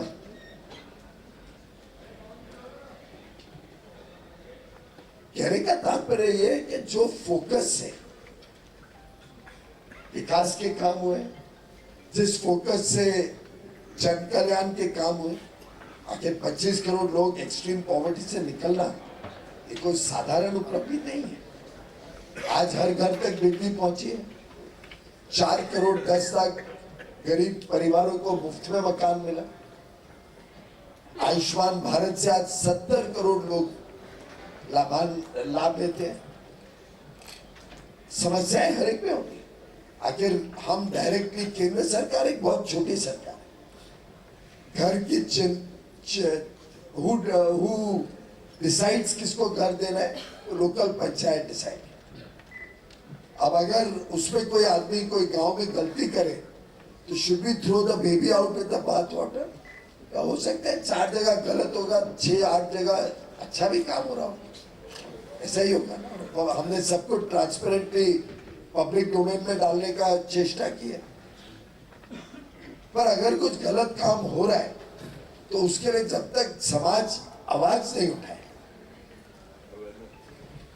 आप पश्चिम बंगाल में देखिए, आवाज उठाने के लिए हिम्मत नहीं होती थी। जो उठाता था उनके साथ क्या दुर्व्यवहार होता था, उसका खामियाना इस चुनाव में जनता ने करा ना। इतनी बुरी तरीके से ममता जी को हरा के बाहर घर भेजा, क्योंकि अत्याचार चल रहा था, वो आवाज नहीं उठा सकते। पर हमारे पास तो वॉइस है। अच्छे कामों में भी कुछ लोग गलत काम करते हैं, पर अगर हम सब संगठित होके अगर उसके बारे में जानकारियां दें, मैं नहीं गारंटी करता हूं कि 100% निवारण हो। अब जैसे कंज्यूमर प्रोटेक्शन एक्ट की बात की, इसके ऊपर हमने बहुत स्टडी किया and we have finally been guided by the courts. And court ने कहा कि ये एक प्रोफेशन है जहां मेडिकल नेग्लिजेंस अगर होती है तो और कोई राहत देने के लिए पेशेंट को और कोई कानून नहीं है। मेडिकल काउंसिल अपनी जिम्मेदारी का निर्वहन ठीक से नहीं कर रही थी, जिसके कारण कोर्ट के आदेश है कि कंज्यूमर प्रोटेक्शन एक्ट में ये प्रोविजन रखना पड़ेगा। अगर कोई नेग्लिजेंस हुई है कोई डॉक्टर द्वारा तो उस पर एक्शन तो होना चाहिए। ऐसे हर एक में, अभी चार्टर्ड अकाउंटेंट हूं मैं, हमारी भी सीए इंस्टीट्यूट, अगर कोई फ्रॉड हुआ तो उसका चार्टर्ड अकाउंटेंट पे एक्शन होना चाहिए, नहीं लेती थी।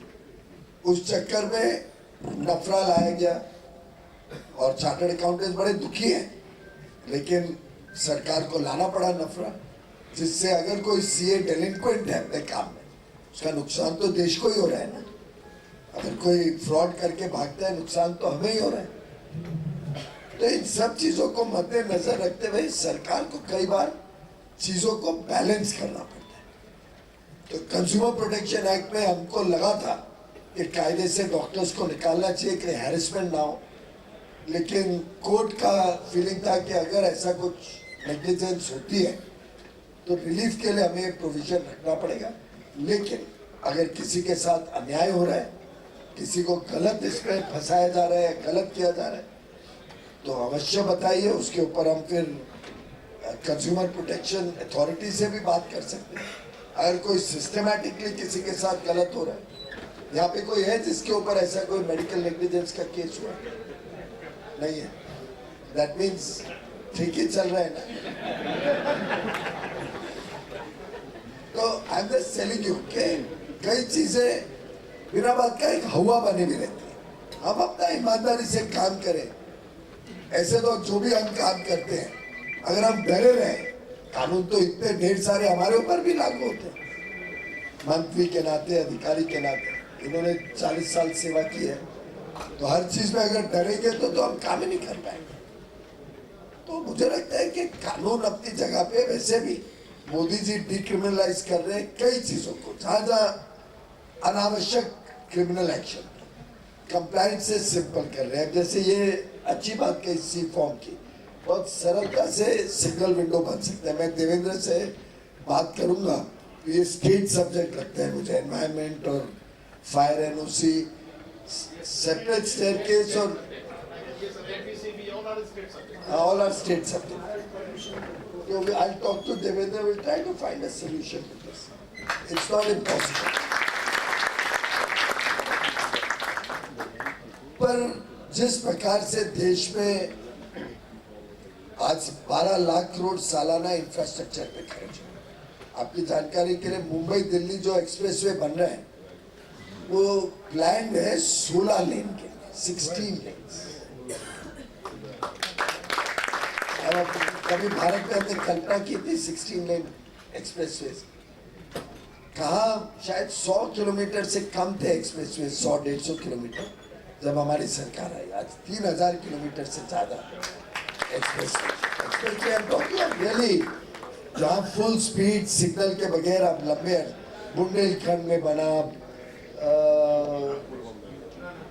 ये आगरा का एक्सप्रेसवे बना, प्रयागराज में बना, अब द्वारका से बना, अब ये मुंबई दिल्ली 12 घंटे में आप मुंबई से चलो, 12 घंटे में दिल्ली पहुंचे। अरे आपके पास इलेक्ट्रिक गाड़ी हो तो 1000 रुपए का सिर्फ इलेक्ट्रिसिटी चार्जिंग लगेगा यहाँ से दिल्ली पहुंचे, ओनली 1000 रुपीज। 5 लोग 6 लोग एसयूवी में बैठ के इलेक्ट्रिक एसयूवी में दिल्ली 12 घंटे में पहुंचे। तो आपको बीच में टूरिज्म करना हो तो 4-4 वाइल्ड लाइफ सेंचुरी आती है। रिलीजियस टूरिज्म करना हो थोड़ा रूट डाइवर्ट करके महाकाल के दर्शन कर सकते हैं, सोमनाथ जा सकते हैं। I just trying to tell you, एक कोशिश की जा रही है कि पूरे देश में, आपको याद है ना कि इंफ्रास्ट्रक्चर देश को मल्टीप्लायर बेनिफिट देता है। हर 1 रुपया इंफ्रास्ट्रक्चर पे खर्चा लगभग 3 रुपया रिटर्न देते हैं देश की अर्थव्यवस्था को, बूस्ट देता है डिमांड को, गुड्स एंड सर्विसेज। एक तरफ इंफ्रास्ट्रक्चर स्पेंडिंग, एक तरफ कैसे हम ज्यादा से ज्यादा लोगों को रोटी, कपड़ा, मकान, शौचालय, 12 करोड़ शौचालय, कितनी सरकारें आई, कितने प्रधानमंत्री आए, किसको कभी ये चिंता हुई कि गांव में कितनी तकलीफ होती है बहनों को, बेटियों को, बहुओं को? पिक्चर देखिए कि नहीं, टॉयलेट एक प्रेम कथा, झूठी है कि नहीं बात? पर ये इतने लोग, इतनी सरकारें हैं, किसको ध्यान नहीं आया? क्योंकि मोदी जी एक साधारण परिवार में चले, रेलवे स्टेशन पे चाय बेचते, घर में माँ धुएं अपने बदन में लेती थी, जिसको डॉक्टर्स कहते हैं 400 सिगरेट दिन में उतना धुआं अंदर जाता था कोयले या लकड़ी के चूल्हे में, या पानी के लिए नदी पे जाना पड़े और लेके आना पड़े। हमने तो पिक्चरों, हिंदी पिक्चरों में देखा है, गाने गाते हुए महिलाएं जा रही है पानी लेके, या पिक्चरें बनी रोटी कपड़ा मकान में, या मुंबई में तो हम लकी है, पर बाकी देश में तो बिजली की समस्या परमानेंट थी। करोड़ों लोग थे जिनको बिजली पहुंची नहीं थी, गांव के गांव थे, पहुंची नहीं थी। ये जो बदलाव आया है देश में कि विकास समावेशी हो, सब तक पहुंचे, किसानों के लिए हो, महिलाओं के लिए हो, युवाओं के लिए हो, मछुआरों के लिए हो, हर क्षेत्र में। आखिर आप सोचिए, मुद्रा लोन, मुद्रा लोन क्या था? छोटे व्यापारी, छोटे उद्योग को लोन मिले, 57 करोड़ मुद्रा लोन सैंक्शन हुआ, 57 crore, not rupees, 57 crore loans. It could be up to 20 lakh rupees each, छोटे बड़े, और ये सब गारंटीड है सेंट्रल गवर्नमेंट द्वारा। और इसमें 70% लोन महिलाओं को दिए गए। तो मैं इससे बता रहा हूं कि जब आप कहते हैं एक्सपोर्ट के ऊपर पहले टैक्स नहीं था, अब टैक्स लगता है, तो भाई साहब ये सब काम भी होते हैं। अगर आप टैक्स का दुरुपयोग हो, जो राजीव गांधी जी ने कहा था मैं 100 रुपए भेजता हूं और 15 रुपए गरीब तक पहुंचते हैं, तो आपकी बात जायज है। पर मोदी जी ने क्या किया? जैम ट्रिनिटी लाए, जनधन अकाउंट खोले, 54 करोड़ बैंक अकाउंट खुले हैं 12 साल, 54 करोड़। फाइनेंशियल इंक्लूजन घर घर तक गया है, गरीब से गरीब के पास आज खाता है। मोबाइल फोन बताइए, आप किसी को भी जानते हैं जिसके पास मोबाइल फोन नहीं हो? कोई भी व्यक्ति, एक एक के आपके फोन में 2-2,500 नंबर है, और गांव में भी है। और आधार कार्ड लगभग हर एक को मिला देश भर, और इसके कारण डायरेक्ट बेनिफिट ट्रांसफर शुरू हुआ। किसानों को 6,000 रुपए सालाना डीबीटी से मिलता है। 4 करोड़ 10 लाख जो घर बने उनको उनका पैसा डीबीटी से खाते में मिला। स्कॉलरशिप बच्चों की खाते में जाती है। ये हर एक चीज 51 लाख करोड़ रुपए, दैट्स अबाउट $600 बिलियन गरीबों को मिले हैं डायरेक्ट बैंक के खाते में। कहने का तात्पर्य यह है कि जो बदलाव आया है देश में, ये बदलाव के साथ आज पूरा विश्व भारत को देखता है, भारत के साथ व्यापार करना चाहता है, भारत के साथ फ्री ट्रेड एग्रीमेंट करना चाहता है। ईयू का फ्री ट्रेड एग्रीमेंट का लीगल डॉक्यूमेंटेशन चल रहा है। मेरे ख्याल से जुलाई मिडिल तक वो लोग पार्लियामेंट में पेश करेंगे अपने, अक्टूबर नवंबर में उनके पार्लियामेंट में पास होना चाहिए। अभी अभी मोदी जी सब नेताओं को मिले G7 में, चर्चा करके आए। मिडिल ऑफ दिसंबर तक वो एग्जीक्यूट हो जाएगा फॉर्मल लीगल डॉक्यूमेंट, और पहले तिमाही 2027 में वो एंटर इनटू फोर्स हो जाएगा।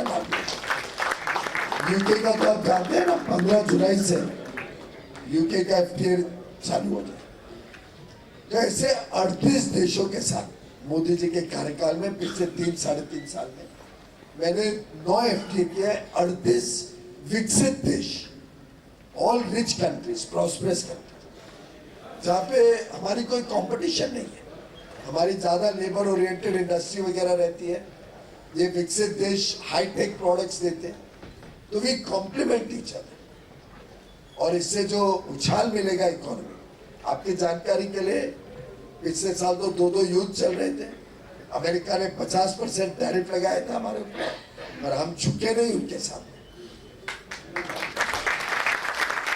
और उसके सबके बावजूद हमारा एक्सपोर्ट पिछले साल भी बढ़ा, गुड्स में भी, सर्विसेज में। और आज अप्रैल, मई और 14 जून तक के मेरे पास लास्ट आंकड़े, अगला 21 का हर हफ्ते आते हैं। 14 जून तक हम 15% ग्रोथ पे हैं एक्सपोर्ट, 75 डेज में पहले से। और इससे मैंने जब $1 ट्रिलियन का टारगेट रखा तो कई मित्र मेरे ऊपर हंस रहे थे, इस साल 863 से $1 ट्रिलियन कैसे गया? ये भी रिकॉर्ड है। $863 is the highest export ever in our history. मैंने कहा भाई लक्ष्य, और ये मोदी जी का हम सबको गाइडेंस रहता है, छोटे लक्ष्य के पीछे मत भागो। छोटे लक्ष्य रखोगे तो छोटे ही उपलब्धि भी छोटी होगी। बड़े लक्ष्य रखोगे तो मेहनत करोगे, सबका सामूहिक प्रयास लगेगा। हो सकता है 100% नहीं अचीव हो, 99 हो, 98 हो, 97 हो, that is far better than keeping a small target. मैं 863 से 900 टारगेट रखूं और 910 कर दूं तो मुझे बड़ी अच्छी हेडलाइन मिलेगी पेपर में, एक्सीडेड टारगेट, 8 कॉलम हेडलाइन भी मिल जाएगी। पर मैंने लक्ष्य 1000 रखा है। हो सकता है 1000 हो जाए, 1020 हो जाए, या 980 रहे। 980 रहेगा तो हेडलाइन बहुत खराब मिलेगी मुझे, पर 910 से 980 बेटर है कि नहीं है? तो हम अच्छे काम हो देश के लिए, उसके पीछे भाग रहे हैं, सिर्फ हेडलाइन मैनेजमेंट के लिए नहीं। और मित्रों, आपके विषय मैंने एक नोट किया है। यहाँ पे 11 विषय हैं और कुल 25 लोगों ने अपनी अपनी बात रखी है। मोटा मोटा जो मैं समझ पाया हूं, कुछ तो छोटे विषय, अब जब पत्र लिखेंगे जो शाम जी का, उसका जवाब भी मैं हेल्थ से करवा दूंगा। पर made for sale in India को हम एक्सपोर्ट के लिए कैसे अलाउ कर सकते हैं? आखिर अंतरराष्ट्रीय कानून होते हैं, कायदे होते हैं। You need approval of a medicine, batches की टेस्टिंग होती है। और आप ध्यान रखिए, 2 लॉट कफ सिरप के जब खराब जाते हैं, ओनली 2 लॉट्स, वो 2 लॉट में रिजेक्ट होते हैं, देश की छवि खराब होती है। मैं किसी व्यक्ति विशेष नहीं बात कर रहा, दुर्भाग्य से इस देश में क्वालिटी कॉन्शियस सब लोग नहीं है। और मैं एक्चुअली क्वालिटी के बारे में बोलना भी चाह रहा था कि अगर देश को अगर हमें विकसित बना रहे हैं तो सबसे अहम प्राथमिकता अगर कोई चीज है तो क्वालिटी है। Quality in goods and quality in services also. और डॉक्टर्स, चार्टर्ड अकाउंटेंट्स, हम सब जो सर्विसेज देते हैं, हमारी क्वालिटी, हमारे नर्सिंग होम हॉस्पिटल की क्वालिटी, हमारी हेल्थ केयर में हम कितना केयर लेते हैं, ये सब चीजें डिटरमिन करेंगी भारत का सक्सेस स्टोरी। और मुझे लगता है कि जिस प्रकार से आयुष्मान के बारे में, ईएसआई के बारे में मैंने विषय नोट किए, ईएसआई के पास फंडिंग की कोई तकलीफ नहीं। और अभी नए हॉस्पिटल बनाने के बाद हमने सोचा है कि प्राइवेट हॉस्पिटल्स को ईएसआई के साथ जोड़ने का काम करें। ये नए हॉस्पिटल बनाना शुरू करेंगे, फिर वो बिल्डिंग, लैंड, बिल्डिंग और कितने साल लगेंगे। डॉक्टर्स मिलते नहीं हैं, सरकारी अस्पतालों में सेवा देने के लिए डॉक्टर्स की कमी रहती है। तो हर अप्रोच जो भूपेंद्र जी लेबर मिनिस्टर थे, अब मनसूख है, यही ब्रॉडली सोचा है कि प्राइवेट सेक्टर हॉस्पिटल्स को साथ में जोड़े। मैं भी फैक्ट्री चलाता था, 17 साल की आयु में चलाई। और जो आप लोगों में से कुछ भाइयों ने बोला, मेरा भी अनुभव यही था। कोई वर्कर, मेरा थाना में होता था ये साइंस, कोई वर्कर जाने को तैयार नहीं, तो हम अलग से मेडिक्लेम पॉलिसी लेते। पर डॉक्टर साहब, दुर्भाग्य क्या कि वो मेडिक्लेम पॉलिसी तो ली, पर सब वर्कर्स ने जितने की मेडिक्लेम पॉलिसी ली उतना ही क्लेम पहले साल में था। अब बताइए, किसी अस्पताल ने या नर्सिंग होम ने वो बिल दिया है ना, नहीं तो कैसे हुआ? फैक्ट्री में जितने वर्कर थे, सबकी जितनी पॉलिसी थी पूरी मैक्स आउट हो गई क्लेम। तो इंश्योरेंस कंपनी का आप लोग कंप्लेन कर रहे थे, वो भी क्या करें? उनको चेकिंग सीरियसली और स्ट्रिक्टली करना ही पड़ेगा। तो ये समाज में विकृतियां सिर्फ सरकार की नहीं होती है, हम अपने अंदर भी देखें, हम भी सोचे कि हमारी फ्रेटर्निटी में क्या हो रहा है। दूसरे पे उंगली तो उठाना बहुत सरल है, मैं भी किस पे उंगली नहीं उठा रहा हूं, सिर्फ बता रहा हूं कि ये ताली तो हाथ से ही बचती है। हम रिश्वत देते हैं तभी तो चौड़ा होते हैं और रिश्वत देते हैं। यहाँ कोई डेवलपर भी था, डेवलपर ने पूछा जीएसटी के बारे में, वो मैंने ही करा है 5% और 1% बाय द वे, और ये मैंने नहीं तय किया। मैं थोड़े समय फाइनेंस देखता था, 2 स्कूल ऑफ थॉट थे। कुछ लोग आ रहे थे कि हमें 5% करो विदाउट आईटीसी, कुछ आ रहे थे 12% विद आईटीसी। नॉर्थ ब्लॉक में एक दिन मैंने उनको एक कमरा दिया, आपके क्रेडाई और ये जितनी संस्थाएं हैं सबके पदाधिकारी को बुलाया, उनको कहा आप लोग आपस में निपट लो भाई, और एक प्रपोजल लेके आओ मेरे पास। ये मुझे व्यक्तिगत मालूम है, इससे मैं बता पा रहा हूँ। 4-5 घंटे वो बैठे, रात को 11-12 बजे तक। फिर मेरे कमरे में आए, उन्होंने कहा सबकी आम सहमति बनी है 5%, ग्राहकों को भी दिखे 5% एक रीजनेबल है। 12% अखड़ रहा था, आपकी इंडस्ट्री को नुकसान हो रहा था, सेल में नुकसान हो रहा था, क्योंकि ग्राहक को लगता था 12% ड्यूटी पर। तो इससे हमने 5% विदाउट आईटीसी किया। और बाय द वे उससे कोई आपको नुकसान नहीं है, आप अपना रेट बढ़ा देते हो। जितना आईटीसी नहीं मिलता है तो कोई सीमेंट आप अपनी जेब से नहीं खरीदते हो, आप अपना रेट बढ़ा देते हो। साइकोलॉजिकली ग्राहक को 5% लगता है, आपको कोई नुकसान नहीं है, ये भ्रम है। मेरे पास बहुत आते हैं बिल्डर्स, कोई आर्ग्यू नहीं कर पाते हैं इस पर, आप चार्ज कर ही लेते हैं। और by the way you should be happy, आपको जीएसटी अफसर तंग नहीं करते, नहीं तो आईटीसी क्रेडिट के लेने के देने पड़ जाते हैं। खासतौर पे बिल्डर्स के अकाउंट्स इतने नेबुलस होते हैं कि मट्टी आती है, सैंड आता है, सब चीजें आती है, तो उसमें बहुत हैरेसमेंट होता था। एक्चुअली आई एम कन्विंस के 5% आपको भलाई हो रहा है। थोड़े बड़े बिल्डर्स हैं, डीएलएफ वगैरह, जो रोते हैं, कंप्लेन करते हैं। साधारण छोटे लोगों के लिए तो ये सुविधाजनक है। नुकसान थोड़ा होता है कमर्शियल में, और पूरी इंडस्ट्री ने तय किया है, मैंने तो नहीं तय किया था, तो ये इंडस्ट्री के डिमांड पे हुआ है। तो जस्ट थोड़ा should share this with you कि कोई सरकार साधारणतः हम कंसल्टेशन करके निर्णय लेते हैं। थर्ड पार्टी एडमिनिस्ट्रेटर्स और वो सब जो सुझाव आए वो मुझे बात करनी पड़ेगी। इंश्योरेंस मेरा सब्जेक्ट है, मैं तो सिंपल चार्टर्ड अकाउंटेंट हूँ। ये अभी आपने इतने विद्वानों के साथ बिठा दिया मुझे। ये बात दीपक जी की ठीक थी, drinking water, toilet, sitting arrangement. यहाँ पे कांदिवली में तो मैं करवा रहा हूँ, बाबा साहेब अम्बेडकर जो अस्पताल है, पर बाद में मैं बीएमसी से बात करूँगा, सभी अस्पतालों के लिए इसको प्लान करेंगे। कुछ चीजें तो हमने भी सोचना चाहिए डॉक्टर साहब। यहाँ बड़े बड़े उद्योग जगत के रमेश जी जैसे लोग बैठे, बड़े बड़े डॉक्टर्स बैठे हैं। अभी जैसे राधा कृष्ण दमानी 1000 बेड का अस्पताल तो लगा रहे हैं ना, खुद की जमीन पे लगा रहे, सरकार से तो लेनी। 200 बेड का अस्पताल तो जल्दी शुरू हो जाएगा, नेक्स्ट ईयर एंड तक शुरू हो जाएगा। वो इससे ग्रेडेड वे में कर रहे हैं, बोलते हैं डॉक्टर्स मिलने चाहिए, नर्सेज मिलनी चाहिए, फिर 400 बेड नेक्स्ट फेज में, और फिर 1000 बेड। एक और कांदिवली वेस्ट में भी आ रहा है अस्पताल 1000 बेड का।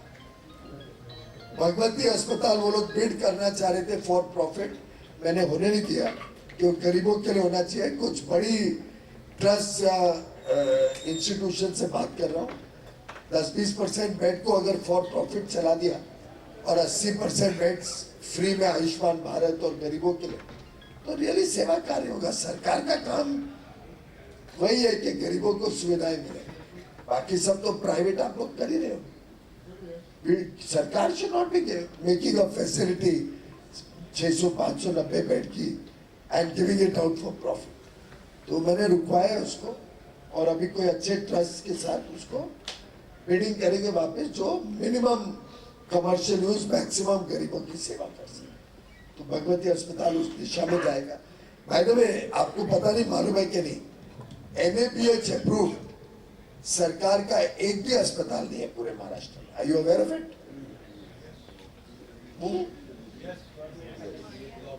एक भी गवर्नमेंट का नहीं है। बाबा साहेब अम्बेडकर को हम कोशिश कर रहे हैं NABH अप्रूवल मिले उस क्वालिटी के health care.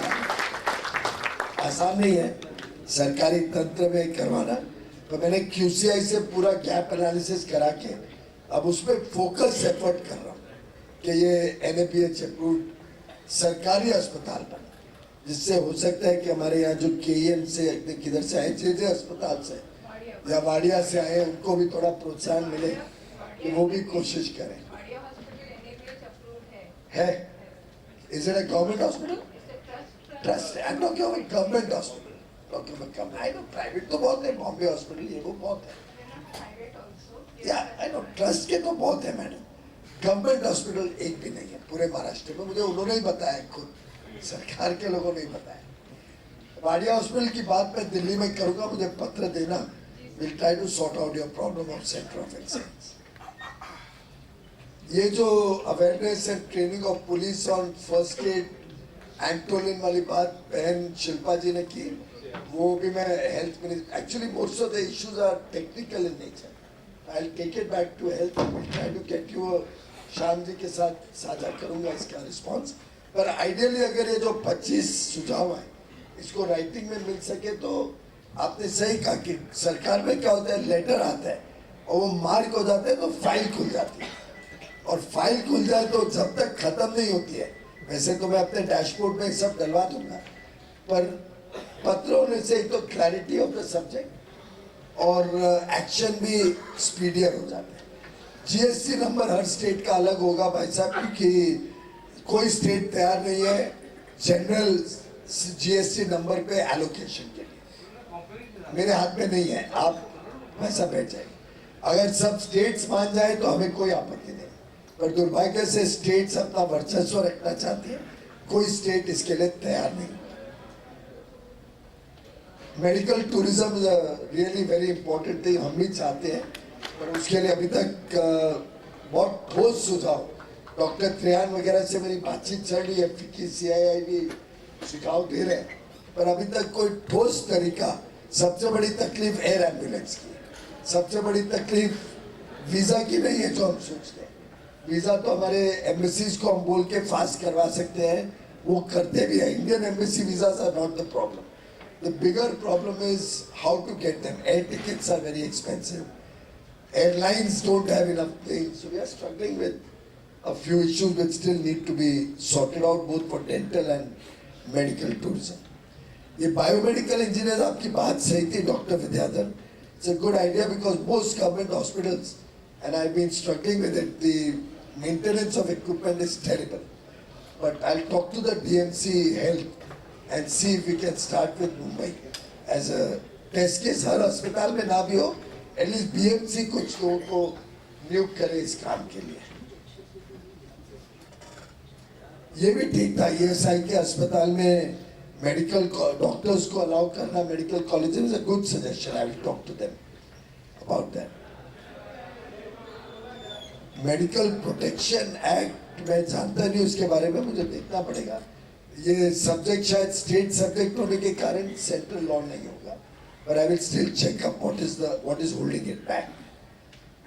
We've discussed the C-form और NPCB licenses. मैं देवेंद्र से बात करके इसका देखता हूँ क्या कर सकते हैं. पर आप लोग भी सोचिए, अगर आपकी nursing home up to the standard नहीं है और आप फिर रिश्वत देके करवा लेते हो, तो स्वाभाविक है उसको आदत पड़ेगा, खून चढ़ जाएगा, क्या बोलते हैं, फिर तो सबसे ही मांगेगा. तो आप लोग को भी फिर एश्योर करना पड़ेगा और हिम्मत करनी पड़ेगी कि जो कानून के रिक्वायरमेंट्स है उसको आप लोग भी पूरा पालन करें. और आप शॉर्टकट करोगे और सोचोगे मैनेज कर लेता हूँ, तो फिर तो आदत पड़ेगी, फिर वो तो सही और गलत सबसे लेगा. मैं आपके साथ खड़े होने को तैयार हूँ और आप सब एश्योर करते हैं कि आप पूरा 100% करेंगे. बोलना आसान है मैडम, आप बात कर लीजिए आपस में, फिर स्ट्रिक्टली इंप्लीमेंट होगा. पहले बात कर लीजिए और फिर बताना. नॉर्मली मेरा अनुभव अच्छा नहीं है, कोई वापस आता ही नहीं.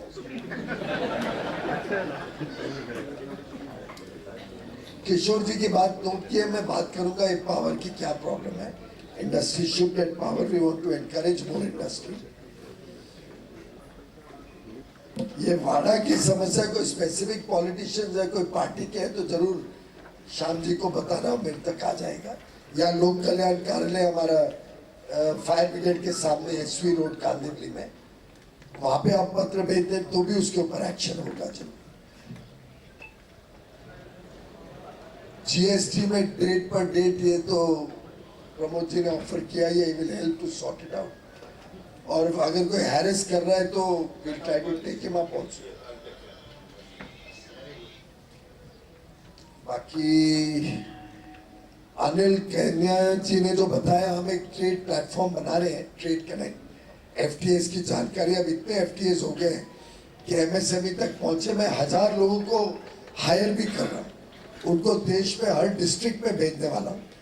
और कॉमर्स और इंडस्ट्री का लगभग 50 प्रमुख शहरों में हम एक कंसोलिडेटेड ऑफिस बना रहे हैं जिसमें सभी संस्थाएं होंगी. डीजीएफटी होगा, डीजीटीआर होगा, सब संस्थाएं मिलके वहाँ पे उपलब्ध होंगी. आपको जिसको भी इंपोर्ट एक्सपोर्ट या इंडस्ट्री लगानी हो या इंडस्ट्री रिलेटेड कोई प्रॉब्लम हो, एक ऑफिस रहेगा. मुंबई का most probably MMTC building BKC में कर रहा हूँ. सबकी इच्छा थी नरीमन पॉइंट वगैरह, मुझे लगा कि बीकेसी ज़्यादा सेंट्रल है. नहीं तो आज मुंबई तो सिटी नहीं है, मुंबई पूरे सबर्ब्स मिला के सेंट्रल, दादर, बांद्रा, वो एरिया, चेंबूर, तो बीकेसी में हमारे पास एक पूरी बिल्डिंग है, उसमें हम ये कर रहे हैं. पेपर इंपोर्टर ने चाइना से कहा हम सब कुछ ध्यान में रखते हैं, इंपोर्ट हमारी प्राथमिकता नहीं है, डोमेस्टिक इंडस्ट्री हमारी प्राथमिकता है. पूरी कैपेसिटी देखते हैं, क्वालिटी देखते हैं, जहाँ आवश्यकता लगती है लीनियंट होते हैं. लेकिन कोई देश अगर यहाँ पे सस्ते में माल बेच के हमारी इंडियन इंडस्ट्री को मार डाले, जिससे आगे चल के हम उनके भरोसे ही निर्भर हो जाए, उसके लिए कभी हमारे पास कोई जरा भी सिंपैथी नहीं मिलेगी. तो आप इंपोर्ट करने के बदले इंडियन पेपर बेचना शुरू करें, ऐसे मेरा आपसे आग्रह है. खासतौर इंपोर्ट भी करें तो ऐसे देशों से करें जहाँ व्यवस्थाएं ट्रांसपेरेंट है और प्रेडेटरी प्राइसिंग नहीं होती है।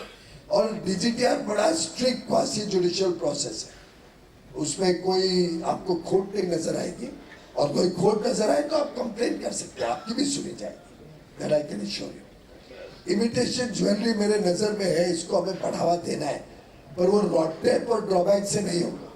और कोई तरीका सोचना है कैसे इमिटेशन ज्वेलरीज का बहुत डिमांड हो सकती है, और हमारी कारीगरी भी बहुत अच्छी है, तो I am very keen to promote that. काम करूंगा जीजेपीसी वगैरह के साथ इसके बारे में। और renewal of insurance companies take long time. I told you they are also concerned with high claim ratios. And again, it's what I am thinking.